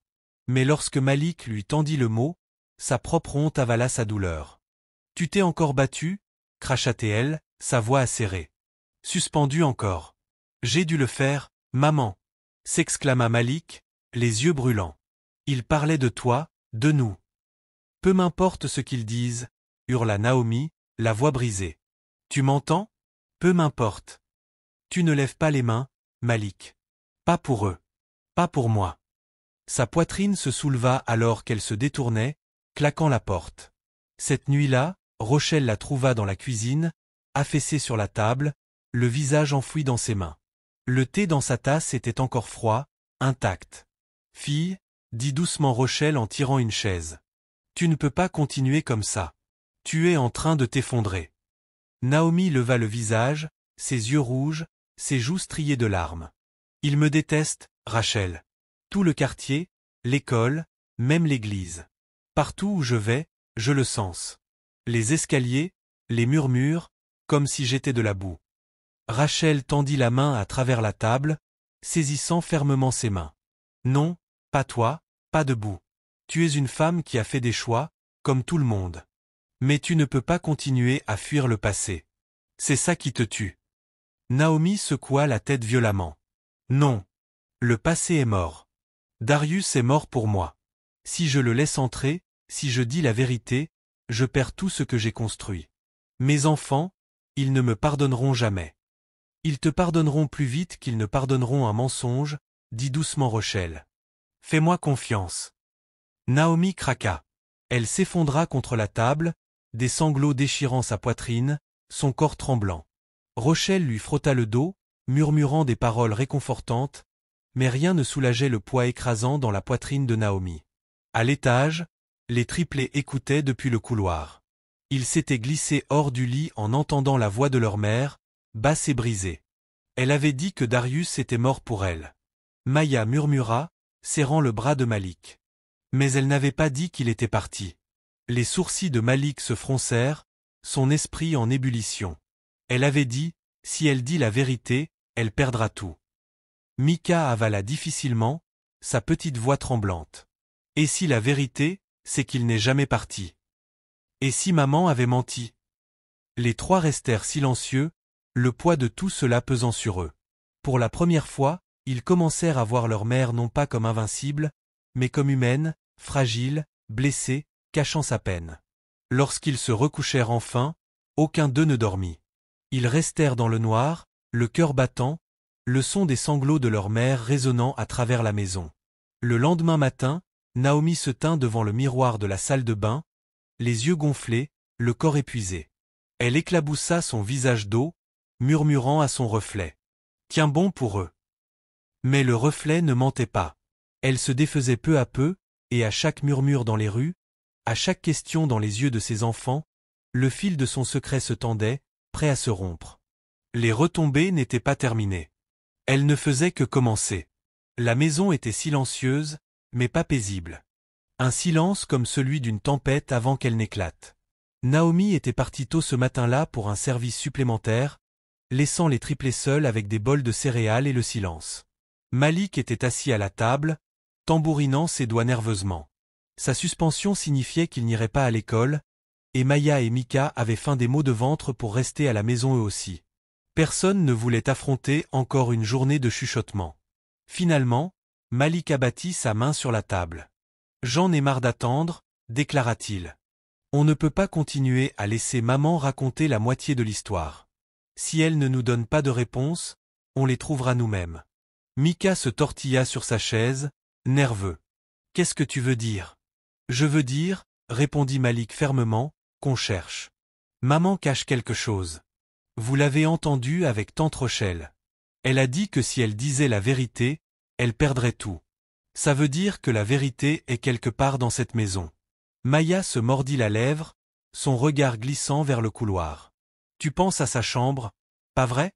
Malik hocha la tête. « Exactement. » Les yeux de Mika s'écarquillèrent. « Mais si maman découvre ça, elle nous tue. » Maya resta silencieuse un long moment, puis murmura. « Elle nous ment déjà. Si elle peut nous cacher des choses, peut-être qu'on doit aussi lui en cacher. » C'était suffisant. Les trois se glissèrent dans le couloir comme des ombres, leurs petits pas étouffés sur la moquette usée. La porte de la chambre de Naomi se dressait comme une forteresse. La seule pièce où ils n'entraient presque jamais sans permission. Malik la poussa doucement, grimaçant en entendant le grincement. À l'intérieur, l'air sentait légèrement la lavande et un vieux parfum. Le lit était soigneusement fait, les rideaux à moitié tirés, laissant entrer des filets de soleil doré. Ils commencèrent par l'évident, tiroir, table de nuit, placard. Mais Naomi était prudente. Trop prudente. Rien que des vêtements pliés, de vieilles chaussures, quelques photos encadrées. C'est Maya qui remarqua la boîte sous le lit, poussiéreuse, scotchée, repoussée si loin qu'elle en devenait presque invisible. Elle tomba à genoux et la tira, le cœur battant. « Et si ce n'est rien ?» chuchota Mika, les yeux écarquillés. « Alors on la remet » répondit Maya, même si ses mains tremblaient. « Mais si ce n'est pas rien ?» Ils arrachèrent le scotch jusqu'à ce qu'il cède. À l'intérieur, des piles de papier, des enveloppes jaunies, des photos. À première vue, cela paraissait banal. Vieilles factures, relevés bancaires, reçus. Mais Malik tira un paquet de lettres, aux bords effilochés, certaines déchirées en deux, d'autres jamais ouvertes mais tachées par le temps. Son cœur rata un battement. « Regardez » murmura-t-il. Maya se pencha, reconnaissant aussitôt l'écriture. Ce n'était pas celle de Naomi. Écriture forte, inclinée, pressante. Elle en ouvrit une délicatement, dépliant le papier fragile. « Naomi, s'il te plaît. J'ai besoin que tu me croies. Je n'ai jamais voulu partir. J'ai supplié ton père de me laisser expliquer, mais il a menacé de tout détruire. Je t'aime. J'aime notre bébé. S'il te plaît, ne me rejette pas. » Les yeux de Maya se brouillèrent de larmes. Elle passa la lettre à Malik, qui la lut à voix haute, la voix tremblante. Mika tira une autre lettre que Naomi n'avait même pas ouverte. Ses mains tremblaient tandis qu'il l'arrachait de son enveloppe. « J'ai encore essayé d'appeler aujourd'hui. Pas de réponse. Je commence à penser qu'il te cache tout. Si tu ne me crois pas, regarde dans ton cœur. Tu sais que je ne serai jamais parti. Pas de toi. Pas de notre enfant. » Les triplés restèrent figés, écrasés par le poids des mots. « Il n'est pas parti » murmura Malik, les poings serrés. « Il a essayé. Il a essayé et elle ne nous l'a jamais dit.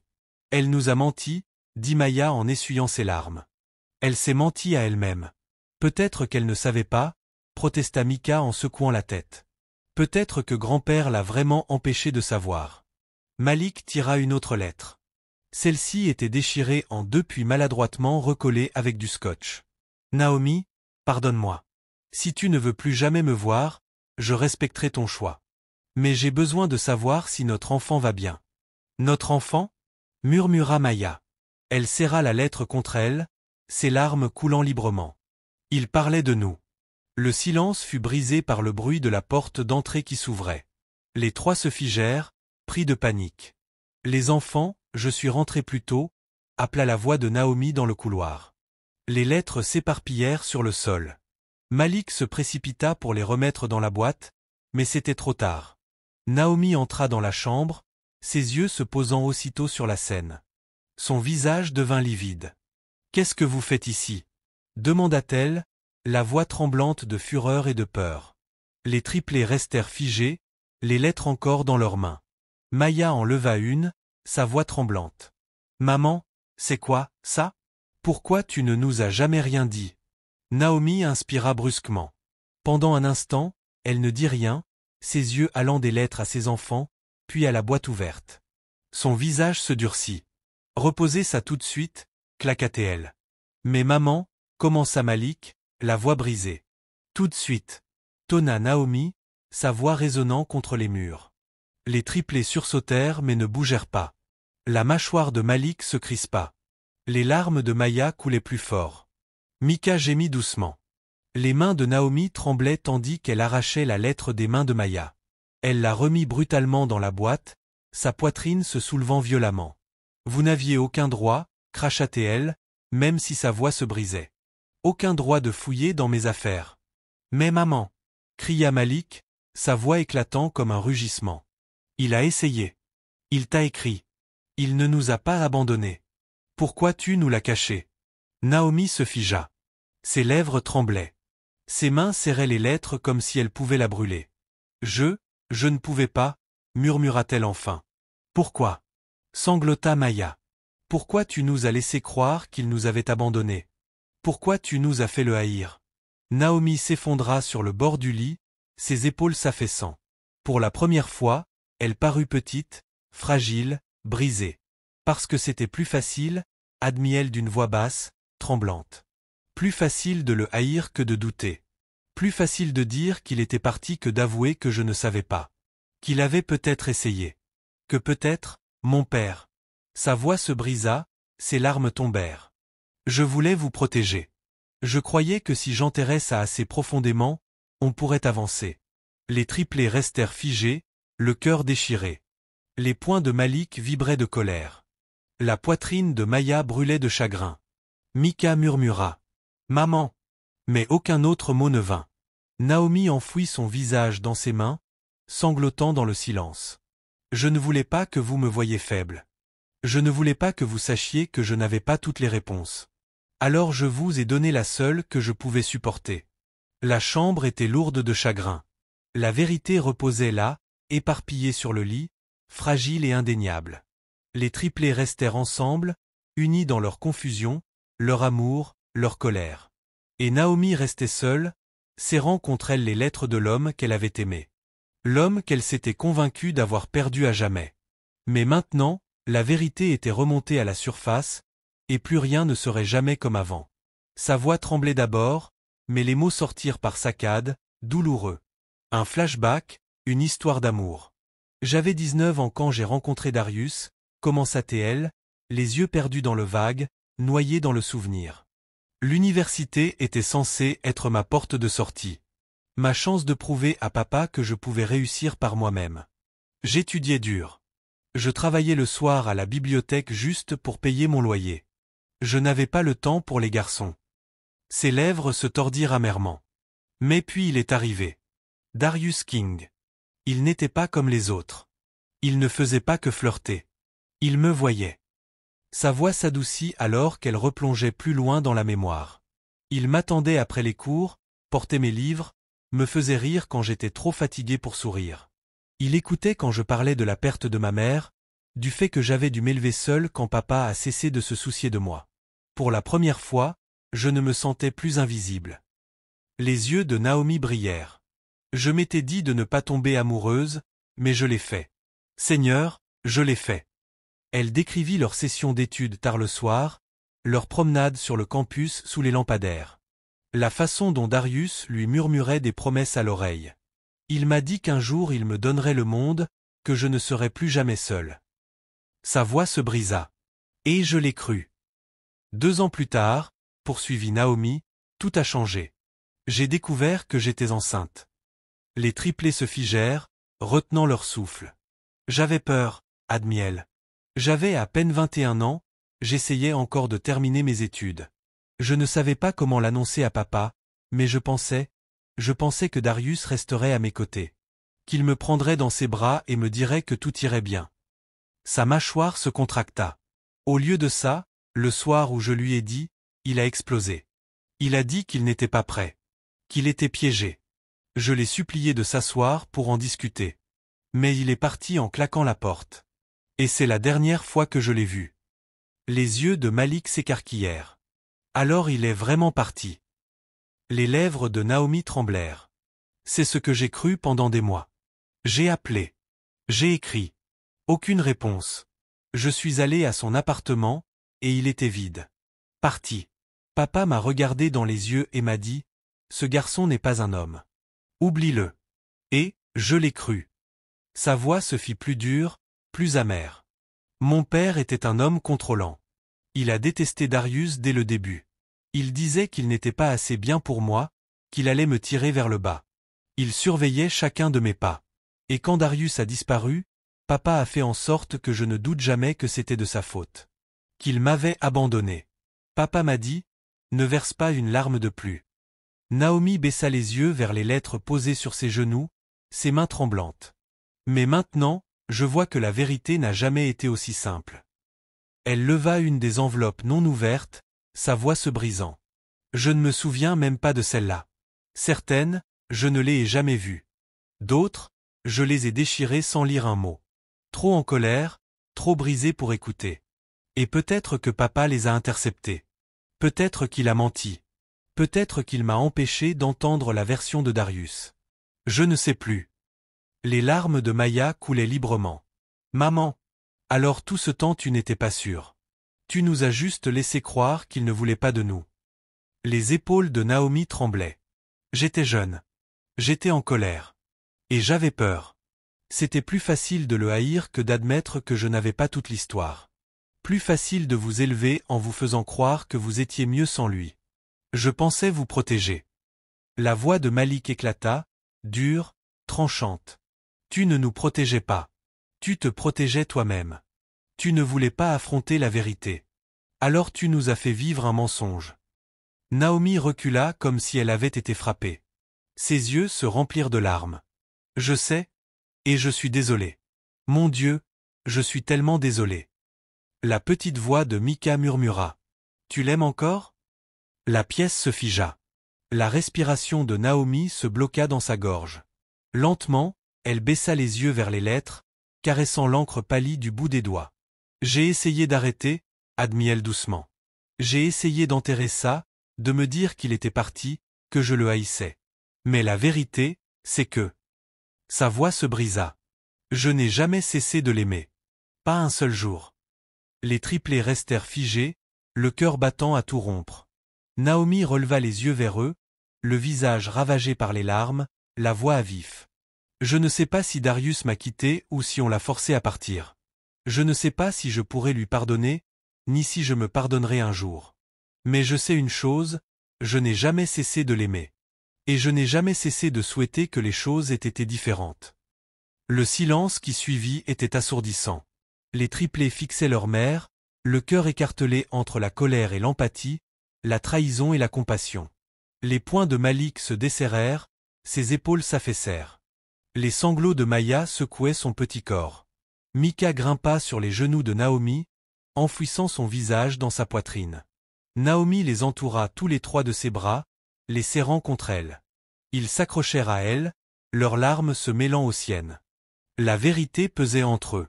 Pour la première fois, les mensonges étaient tombés. Mais la vérité n'était pas pure. Elle était tranchante, compliquée, désordonnée.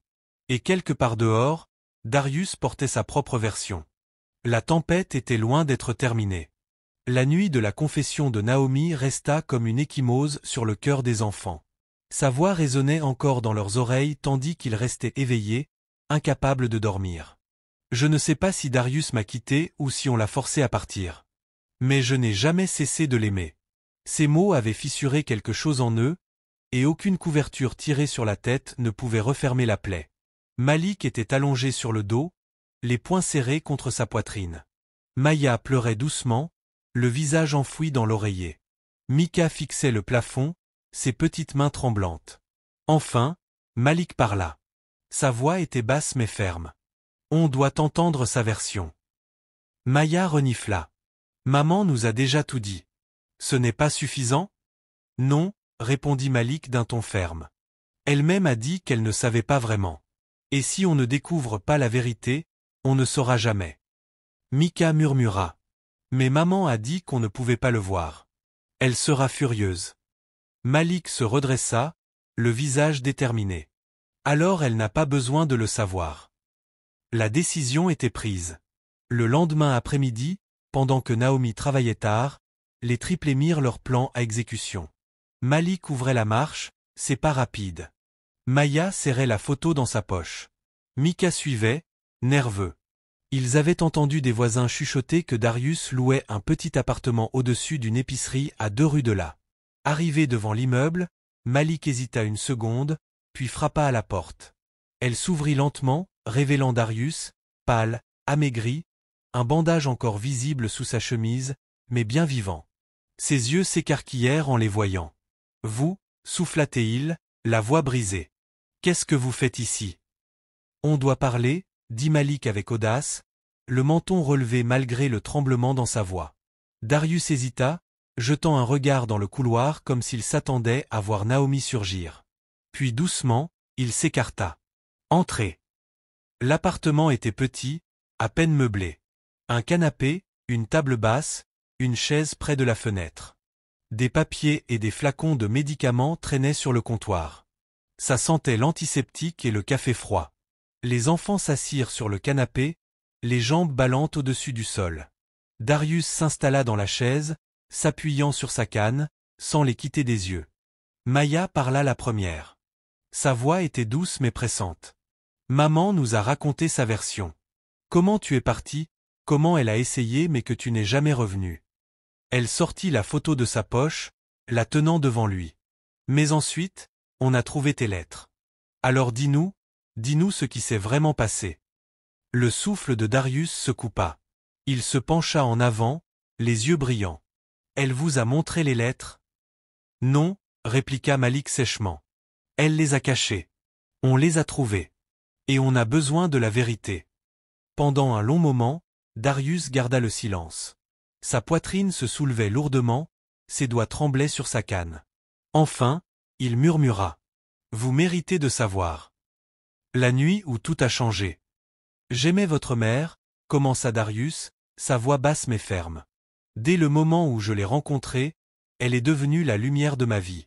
Et quand elle m'a dit qu'elle était enceinte, je n'ai pas eu peur. J'étais fou de joie.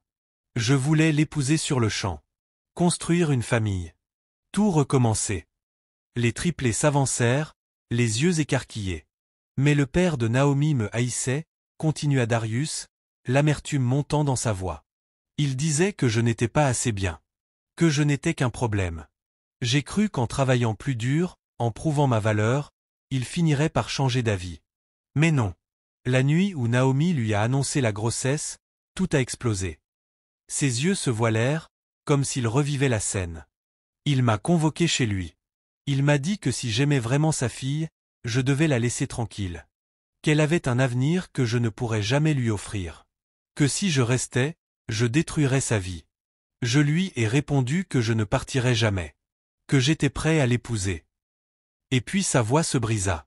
Il a sorti une arme. Les enfants étouffèrent un cri, leurs yeux s'écarquillant de peur. Il a dit que si je ne quittais pas la ville cette nuit-là, il s'assurerait que je ne marche plus jamais. Et pire encore, il a menacé Naomi. Il a dit qu'elle paierait si je restais. Je l'ai cru. Votre grand-père était un homme puissant et il me haïssait de tout son être. La main de Maya se porta à sa bouche. Les poings de Malik tremblaient. Mika murmura. Alors tu es parti à cause de lui. Les yeux de Darius brûlaient de honte. Je suis parti parce que je pensais la protéger. J'ai écrit des lettres. J'ai appelé tous les jours pendant des semaines. Aucune réponse, aucun retour. J'ai pensé, peut-être qu'elle ne voulait plus de moi. Peut-être qu'il l'avait convaincue que je ne valais rien. Le silence pesa lourd. Sa voix s'alourdit. Une fois, j'ai attendu devant son appartement, juste pour l'apercevoir. Mais son père m'a vu le premier. Il m'a dit qu'elle était passée à autre chose, qu'elle n'avait plus besoin de moi, qu'elle me haïssait pour l'avoir abandonnée. Je l'ai cru. J'ai pensé que je l'avais perdu. Sa main trembla en frottant sa tempe. Mais j'ai continué à écrire malgré tout, même des années après. Et quand aucune lettre ne revenait, j'ai pensé que Naomi avait fait son choix. Qu'elle voulait vous élever seule. Les triplés échangèrent des regards choqués. La mâchoire de Malik se décrocha. Les larmes de Maya coulaient en silence. Mika agrippait le coussin du canapé comme pour s'y accrocher. La voix de Darius se brisa. Je n'ai jamais cessé de l'aimer. Et je n'ai jamais cessé de vous aimer, vous aussi. Même sans connaître vos prénoms, je rêvais de vous. Je priais pour vous. Et quand je vous ai vu près de cette voiture, en train de me sauver, c'était comme si Dieu m'avait offert une seconde chance. Le doute des enfants, le silence de la pièce, tout était lourd, étouffant. Les triplés restaient figés, leurs jeunes cœurs écartelés entre deux vérités qui s'entrechoquaient comme le tonnerre. Finalement, Malik parla, sa voix dure. Maman a dit que tu t'étais emporté, que tu avais crié sur elle, que tu étais parti en la laissant en larmes et que tu n'es jamais revenu. Le visage de Darius se crispa de douleur. Je ne suis jamais parti en hurlant. J'ai supplié son père de me laisser l'épouser. Je l'ai supplié de me laisser rester. Elle n'a jamais su. Elle n'a jamais entendu ce qu'il m'a fait. Et quand j'ai essayé de la joindre à nouveau, c'était déjà trop tard. Mais Maya murmura, serrant la photo contre elle. Si c'est vrai, pourquoi n'as-tu pas lutté plus fort? Pourquoi n'es-tu pas revenu plus tôt? Les yeux de Darius se remplirent de larmes. Parce que je pensais qu'elle ne voulait plus de moi. Et j'ai été lâche. J'ai laissé ma honte m'éloigner. J'ai cru que si je revenais des années plus tard, elle me claquerait la porte au nez. Et peut-être que j'avais raison. Les souffles des enfants tremblaient. Ils ne savaient plus quoi croire. Les larmes de leur mère, le désespoir de leur père. Tout semblait vrai. Tout semblait brisé. Mika murmura. Alors, qui dit la vérité? Les yeux de Darius croisèrent les siens. Parfois la vérité n'est pas simple. Parfois ce sont des morceaux. La sienne, la mienne. La vôtre. Et quelque part entre tout ça, il y a ce qui s'est réellement passé. Darius se pencha en avant, sa voix écorchée. Je ne veux pas vous prendre à votre mère. Je ne veux pas la blesser. Mais je veux que vous sachiez une chose, je n'ai jamais cessé d'essayer. Je n'ai jamais cessé de l'aimer. Et je ne cesserai jamais de me battre pour être dans vos vies maintenant. La poitrine de Malik se serra. Maya éclata en sanglots étouffés. Mika murmura. On veut juste une famille. Les larmes de Darius coulèrent librement. Il tendit la main, tremblante, la posant légèrement sur la table basse. Alors laissez-moi en faire partie. Même si votre maman me déteste. Même si le monde parle. Vous êtes mes enfants. Et je ne disparaîtrai plus jamais. La pièce pulsa dans un silence lourd. Les enfants restaient là, les cœurs battants, déchirés entre deux parents, deux vérités inconciliables. Enfin, Malik souffla. Maman ne te pardonnera jamais. Darius hocha lentement la tête, ses larmes brillant. Peut-être pas. Mais je n'arrêterai jamais d'essayer. Des pas résonnèrent dans le couloir. Les triplés se figèrent. Le cœur de Darius se serra en regardant la porte. Elle s'ouvrit lentement. Naomi se tenait là, les yeux fixés sur ses enfants, puis sur Darius. Son visage était livide, son corps tremblant de fureur et de douleur. Vous me l'avez pris, souffla-t-elle, la voix tremblante. Vous n'aviez pas ce droit. Les enfants suffoquèrent. L'orage était enfin arrivé. Naomi se tenait dans l'embrasure, figée, son corps tendu comme une corde prête à rompre. Les triplés la fixaient, le cœur affolé, blottis les uns contre les autres sur le canapé. Darius restait assis dans son fauteuil, sa canne appuyée contre le mur, ses yeux rivés sur Naomi avec le poids de cette année perdue entre eux.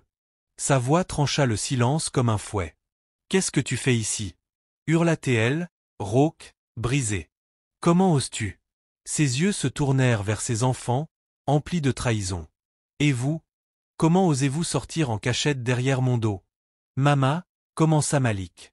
Mais elle l'interrompit d'un geste tranchant de la main. « Pas un mot » claqua Naomi. Sa poitrine se soulevait, partagée entre la colère et la douleur qui gonflaient dans ses yeux. Vous n'en aviez pas le droit. Aucun de vous. Darius se leva lentement, son corps encore faible mais sa voix ferme. Naomi, ne leur fais pas porter ça. Ils voulaient juste la vérité. Celle que nous fuyions tous les deux. La tête de Naomi se tourna brusquement vers lui, ses yeux flamboyants. N'ose pas me parler de vérité. Tu n'en sais rien. Darius s'avança, s'appuyant légèrement sur sa canne. Alors dis-moi. Dis-moi pourquoi tu as laissé mes enfants grandir en pensant que je les avais abandonnés. Pourquoi tu as brûlé mes lettres? Pourquoi tu m'as exclu? Les lèvres de Naomi tremblaient, ses poings serrés. Parce que tu nous as abandonnés. Tu m'as laissé seul la nuit où j'avais le plus besoin de toi. Tu es parti. Tu m'as laissé porter tout le poids seul. Je ne suis jamais parti. Rugit Darius, sa voix ébranlant la pièce. Sa poitrine se souleva alors qu'il arrachait son col, révélant la cicatrice pâle sur son épaule. Ton père m'a fait ça. Ton père a pointé une arme sur moi et m'a dit que si je ne disparaissais pas, il me tuerait. Moi et notre enfant. Tu crois que je suis parti de mon plein gré? J'ai été chassé. Les enfants altèrent, les yeux écarquillés. Naomi eut le souffle coupé. Son corps chancela, comme si le sol s'était ouvert sous ses pieds. Tu mens, souffla-t-elle, la voix vacillante. Regarde-moi dans les yeux et dis-moi que tu ne me crois pas, dit Darius fermement, s'approchant, ses yeux emplis de douleur et de feu. Regarde cette cicatrice, Naomi. Regarde ces lettres. Tu crois vraiment que je voulais te quitter? Que je voulais manquer cette année de la vie de mes enfants? Les larmes de Naomi coulèrent librement, traçant ses joues. Elle secoua la tête, se couvrant le visage de ses mains. Je ne sais plus quoi croire. Les triplés restaient figés, prisonniers de cette tempête de rage et d'amour. Maya sanglotait, secouée. Malik serrait ses poings, partagés entre colère et désespoir. Mika murmura. « Mama, s'il te plaît, écoute. » Naomi abaissa ses mains, son visage inondé de larmes, sa voix tremblante. « Vous ne comprenez pas. J'étais tellement en colère. Tellement brisé. Quand les lettres arrivaient, je ne pouvais pas les lire. Je les ai déchirées. Chaque mot. » Sa voix se brisa. « Je me suis dit que tu étais parti. Parce qu'il était plus facile de te haïr que de me demander si tu m'aimais encore. » Elle étouffa un sanglot. « Et peut-être que papa, peut-être qu'il les a cachés aussi. Peut-être qu'il a menti. Mais moi aussi, j'ai menti. À moi-même, à mes bébés. Parce que la vérité faisait trop mal. » Le visage de Darius s'adoucit, mais sa voix resta ferme. « Naomi, je comprends. Tu avais peur. Tu étais jeune. Mais tu ne peux plus continuer à te cacher derrière cette peur. Pas maintenant. Pas quand nos enfants méritent la vérité. » La pièce vibrait de silence. Les larmes de Naomi coulaient plus fort tandis qu'elle regardait les triplés. Leurs visages étaient pâles, leurs yeux écarquillés, leur cœur brisé sous le poids de secrets qu'ils n'avaient jamais demandés. « Je croyais vous protéger, » murmura-t-elle. « Mais je vois maintenant. Je ne protégeais que moi. » La sonnette retentit avant l'aube. Naomi sursauta sur le canapé, une couverture glissant de ses épaules. Les triplés remuèrent sur le sol autour d'elle. 3 petits corps qui s'étaient endormis en pleurant après l'ultimatum de Darius. Elle jeta un œil à l'horloge. 5h17. La sonnerie retentit de nouveau, plus longue, comme un doigt appuyé en menace. Elle entr'ouvrit la porte.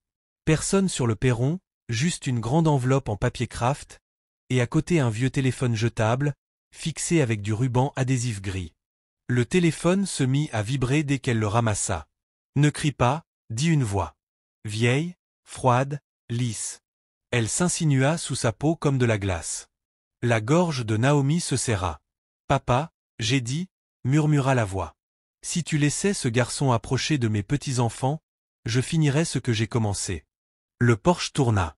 Naomi s'agrippa à l'encadrement. « Tu es mort », souffla-t-elle. « Tu es mort depuis 7 ans. » Il ricana doucement. « Le papier dit beaucoup de choses, ma fille. Le papier, c'est facile. » La ligne coupa. Mort. Seuls les oiseaux matinaux osèrent parler après lui. Tremblante, Naomi déchira l'enveloppe. À l'intérieur, une photocopie du certificat de décès d'Ezekiel Wallace, le même sous lequel ils avaient enterré leur chagrin, et 3 photos brillantes de surveillance datées de la semaine dernière. Sur chacune, son père, bien vivant, sortait d'une berline noire. La même cicatrice à la tempe. La même mâchoire carrée. Les mêmes yeux qui avaient autrefois terrorisé les garçons sur son porche. Son estomac se souleva. Elle porta un poing à sa bouche et chancela à l'intérieur.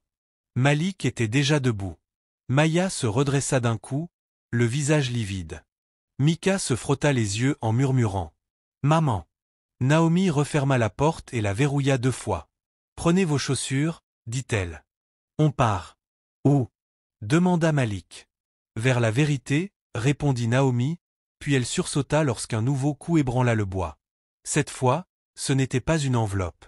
Une femme en tailleur se tenait sur le perron, tablette en main et sourire figé. « Madame Wallace ?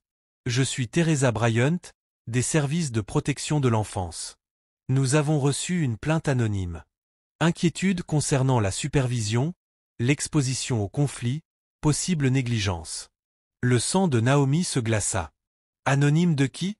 Le sourire de la femme ne toucha pas ses yeux. Vous pouvez m'en parler à l'intérieur.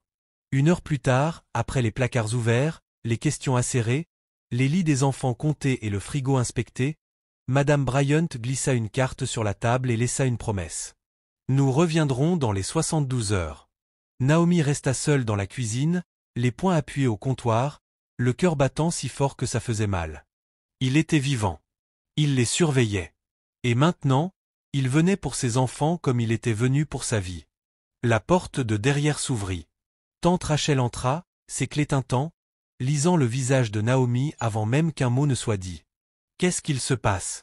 Naomi lui tendit l'enveloppe. La mâchoire de Rachel se crispa en feuilletant les photos. Il a simulé sa mort, marmonna-t-elle. Seigneur, aide-nous. Un autre coup. Naomi faillit crier, jusqu'à ce qu'une voix murmure derrière la porte. C'est moi.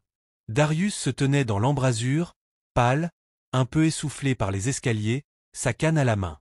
Il jeta un coup d'œil à la table, aux photos, à la carte, et ses yeux se durcirent. Il est vivant, dit Naomi, la voix tremblante. Il m'a appelé ce matin. Darius referma la porte et la verrouilla, puis se tourna vers elle. Il nous faut un plan. Maintenant. Premier plan, dit-elle en tapotant le téléphone jetable. Arrêtez de le laisser choisir le champ de bataille. Naomi déglutit. Darius, il a envoyé les services sociaux. Il me fera passer pour une mère indigne. Il me prendra les enfants. Il ne les prendra pas, dit Darius d'une voix basse. Pas tant que je respire. Les enfants restaient dans l'embrasure, silencieux, les yeux grands ouverts. Naomi vit leur façon de sursauter désormais au moindre éclat de voix. Elle toucha la manche de Darius. Plus de cris. Pas aujourd'hui. Maya s'avança, serrant contre elle l'ancienne photo qu'elle portait partout. Alors on devrait prévenir la police. Si grand-père a simulé sa mort. Le téléphone de Darius vibra, un texto d'un numéro inconnu. On aurait dû te laisser dans cette voiture. Reste loin de ma fille. La pièce se figea. Rochelle attrapa son sac. Je connais un détective de l'église. Il me doit 2 services et un gratin. On y va. Ils étaient à mi-chemin de la porte lorsqu'une infirmière essoufflée de l'hôpital, Elisa Grant, apparut sur le perron, les yeux rougis, les cheveux sous un foulard. Elle serrait une feuille pliée comme si elle pouvait mordre. « Je ne devrais pas être là », murmura-t-elle, regardant par-dessus son épaule. Quelqu'un m'a payé la semaine dernière pour appeler un numéro dès que M. King se réveillait. Il disait que c'était de la famille, il m'a donné de l'argent. J'ai accepté, mais ça ne sonnait pas juste. Puis j'ai vu les infos sur l'Assemblée. Et la nuit dernière, un homme est venu dans mon immeuble. Cet homme-là, ajouta-t-elle en pointant le visage d'Ézéchiel sur les photos. Il m'a dit que si je parlais à quelqu'un, je perdrais mon travail. Darius s'approcha. Qu'est-ce qu'il voulait ? Des nouvelles. Ton numéro de chambre quand les enfants sont venus. Elle déglutit. Et j'ai tiré ça de ton dossier médical. Personne n'avait regardé à cause des scanners de traumatisme. Elle déplia la feuille. Tes freins n'ont pas lâché. Les boulons d'étrier avaient été desserrés. Le mécanicien a trouvé des traces d'outils. Cet accident n'était pas un accident. Les jambes de Naomi faillirent céder.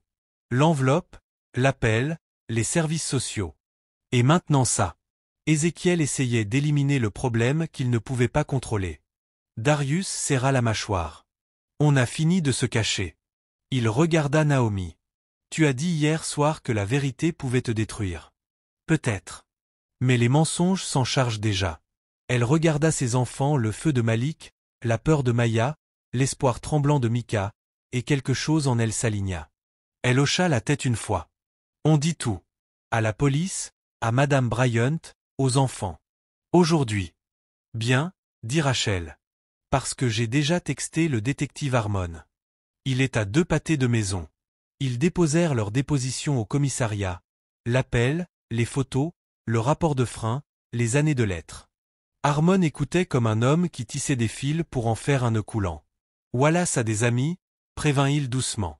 Il en avait avant de mourir, et certains portent des costumes. Mais une fausse mort et une tentative d'homicide changent le calcul. J'ouvre une enquête. Gardez ces enfants collés à vos hanches. En sortant, un officier en uniforme s'approcha avec une enveloppe scellée. Résultat du labo, dit-il. Test de paternité. Le tribunal de la famille l'a accéléré à cause de la plainte anonyme. Il jeta un regard au triplet et adoucit sa voix. Bonne chance. La respiration de Naomi se bloqua. La main de Darius flottait près de la sienne sans oser la toucher. Rachel prit l'enveloppe. Vous voulez que je… Naomi hocha la tête, les yeux rivés à ses enfants. Rachel déchira le sceau et sortit la feuille. Elle lut une fois, cligna des yeux, relut encore. Quoi? Demanda Malik.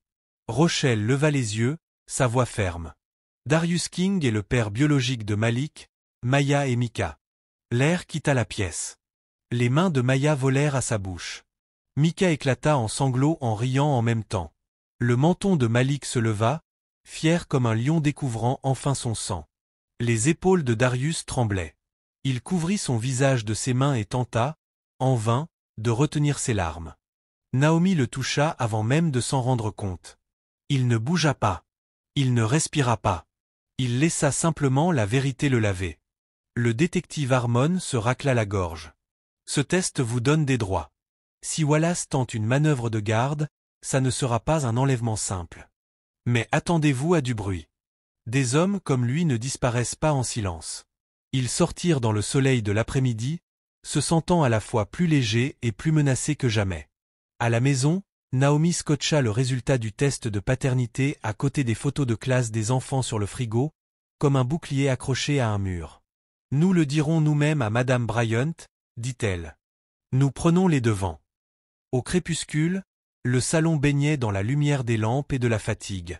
Les triplés s'entassaient sur le canapé, épuisés mais encore agités.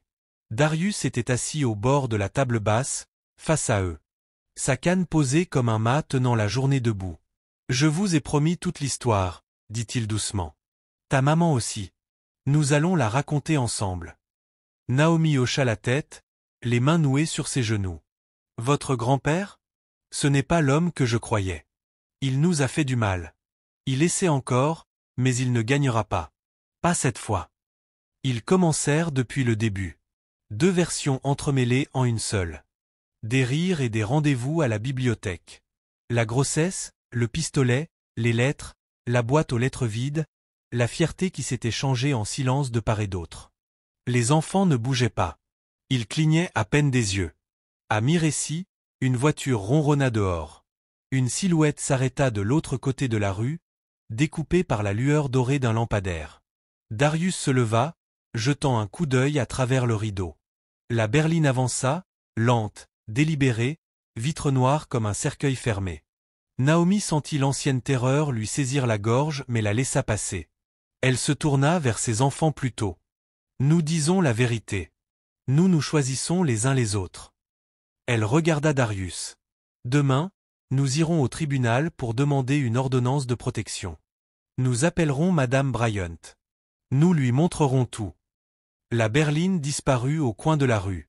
La maison expira. Plus tard, quand les triplés s'endormirent enfin, Naomi se tint auprès de Darius à l'évier, rinçant des verres dans un silence qui semblait presque courageux. « J'ai peur, » dit-elle. « Moi aussi, » répondit-il. « Ne pars pas, » souffla-t-elle, avant de pouvoir ravaler les mots. « Je ne partirai pas, » dit-il, et il le pensait. Il tendit la main pour éteindre la lampe. Au moment où la pièce s'assombrit, le téléphone jetable posé sur la table s'illumina de bleu et se mit à sonner. Il sonna et sonna, jusqu'à ce que Naomi décroche. Je te l'ai dit la voix, sois sur acier. Tu continues de choisir ce garçon, et je t'arracherai ce que tu aimes le plus. Que veux-tu? Chuchota Naomi.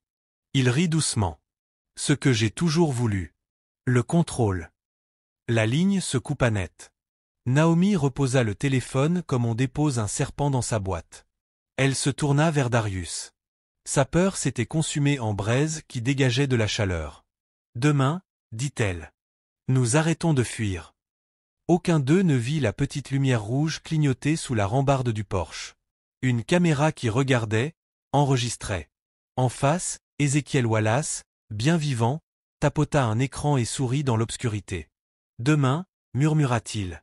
Donnons-leur un spectacle. Les marches du tribunal grouillaient de murmures et de chaleur matinale. Les fourgons des chaînes d'infos stationnaient au bord du trottoir. Quelqu'un les avait prévenus.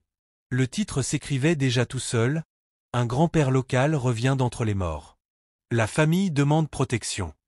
Naomi serra plus fort la main de Mika, tandis que Malik scrutait la foule tel un sentinelle, et que Maya serrait contre elle, dans une pochette plastique, les résultats du test de paternité.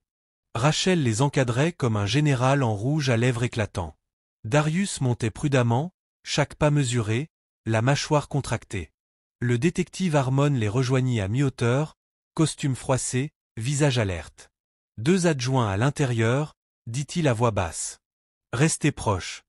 Ils avaient presque atteint les portes quand la berline noire se gara au trottoir, avec la lente assurance d'un roi arrivant en retard à sa propre couronne. Un grand homme en descendit, costume taillé comme une lame, sourire mince, yeux amusés. Ezekiel Wallace avait l'air d'un fantôme qui avait appris à parler. La foule s'écria, les caméras crépitèrent comme du maïs soufflé.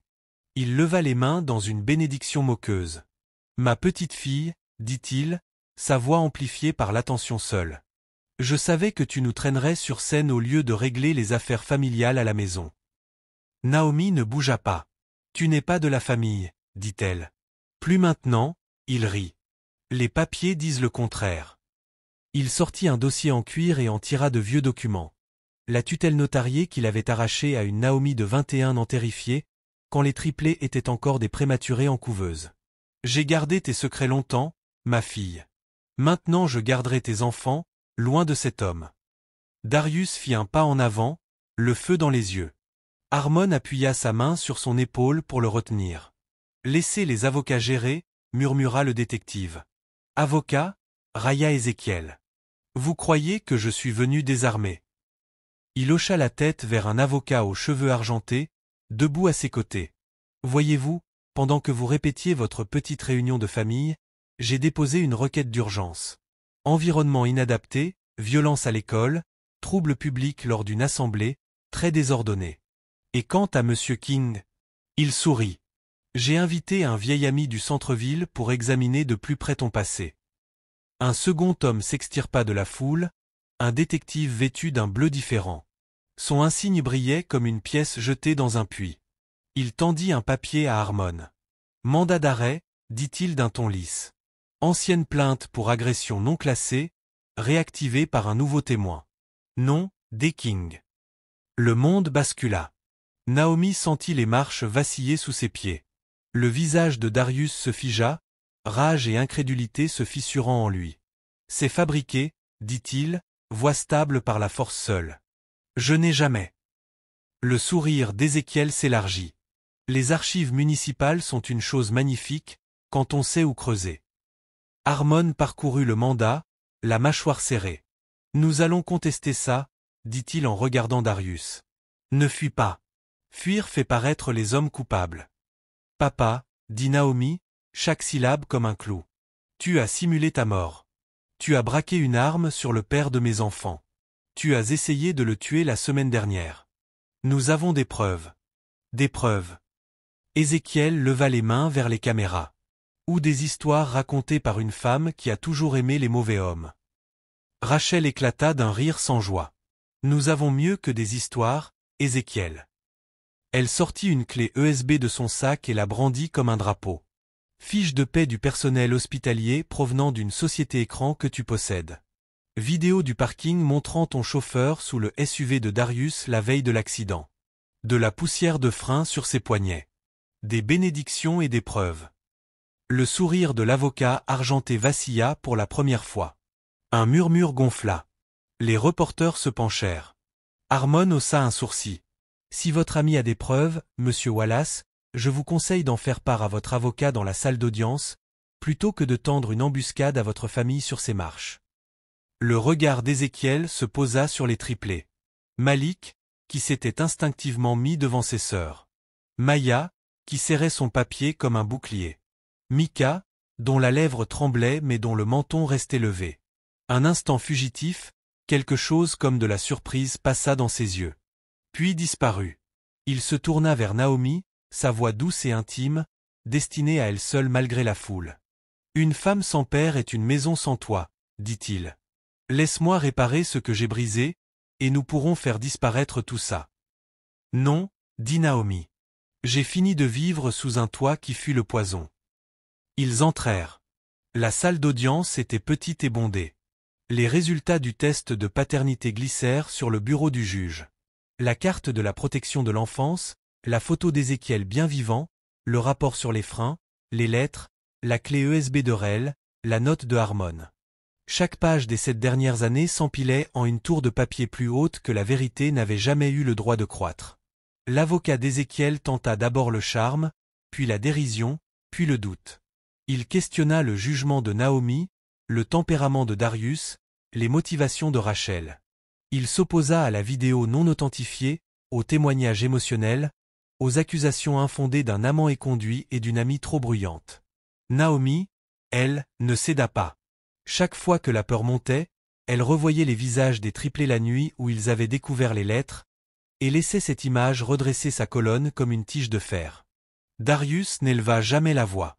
Il énonçait les faits comme des pierres posées une à une, traçant un chemin que l'on pouvait suivre pour rentrer chez soi. Quand vint le tour de Rochelle, elle sourit comme un dimanche et témoigna comme un lundi matin.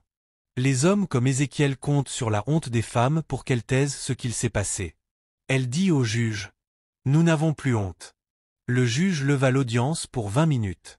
La salle se vida dans le couloir où les murmures coulaient comme de l'eau autour d'un rocher. Naomi mena les triplés jusqu'au banc sous la fenêtre et tressa les cheveux de Maya avec des mains qui, enfin, avaient cessé de trembler. Darius resta debout avec Harmon, les yeux rivés au sol pour empêcher sa colère de déchirer la moquette. Ézéchiel s'approcha, les yeux brillants de quelque chose entre l'amour et la menace. « Tu as toujours eu le sens du drame, » murmura-t-il à Naomi. « Tu crois qu'un bout de papier peut empêcher les loups d'entrer ? » « Non, » répondit Naomi, sans le regarder. « Mais il peut en mettre un en cage. » L'huissier les rappela. Le juge lut d'une voix égale, sans fioriture. Ordonnance de protection temporaire accordée. Monsieur Wallace n'aura aucun contact avec Mademoiselle Wallace, Monsieur King ou les enfants, en attendant enquête. La Cour estime qu'il y a matière à transmettre une enquête pour tentative d'homicide au procureur. Les services de protection de l'enfance classeront la plainte anonyme, sauf si apparaissent de nouvelles preuves crédibles. Le mandat d'arrêt dans l'affaire État contre King est suspendu, dans l'attente d'un examen de cause probable. Naomi ferma les yeux. La main de Darius trouva le dossier du banc derrière les enfants. Elle ne les toucha pas, mais resta là, comme un pont qui attendait qu'on l'emprunte. Ézéchiel ne bougea pas. Seul son muscle maxillaire battait. Puis lentement, il sourit de nouveau, comme si le juge n'avait fait que reporter le spectacle dont il comptait être la vedette. Dehors, le ciel avait pris la couleur de la fin d'après-midi. Les journalistes lançaient des questions comme des jets d'eau. Rochelle les repoussa, un bras autour des épaules de Maya et un regard qui fit faner les micros. Harmon accompagna Darius jusqu'au trottoir et par là-bas. Reste discret 48 heures, le temps qu'on mette la main sur le chauffeur et la société écran.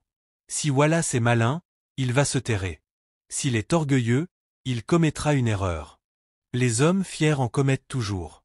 Ils atteignirent la voiture de famille. Naomi attacha Mika. Malik s'assit, le visage fermé comme la pierre.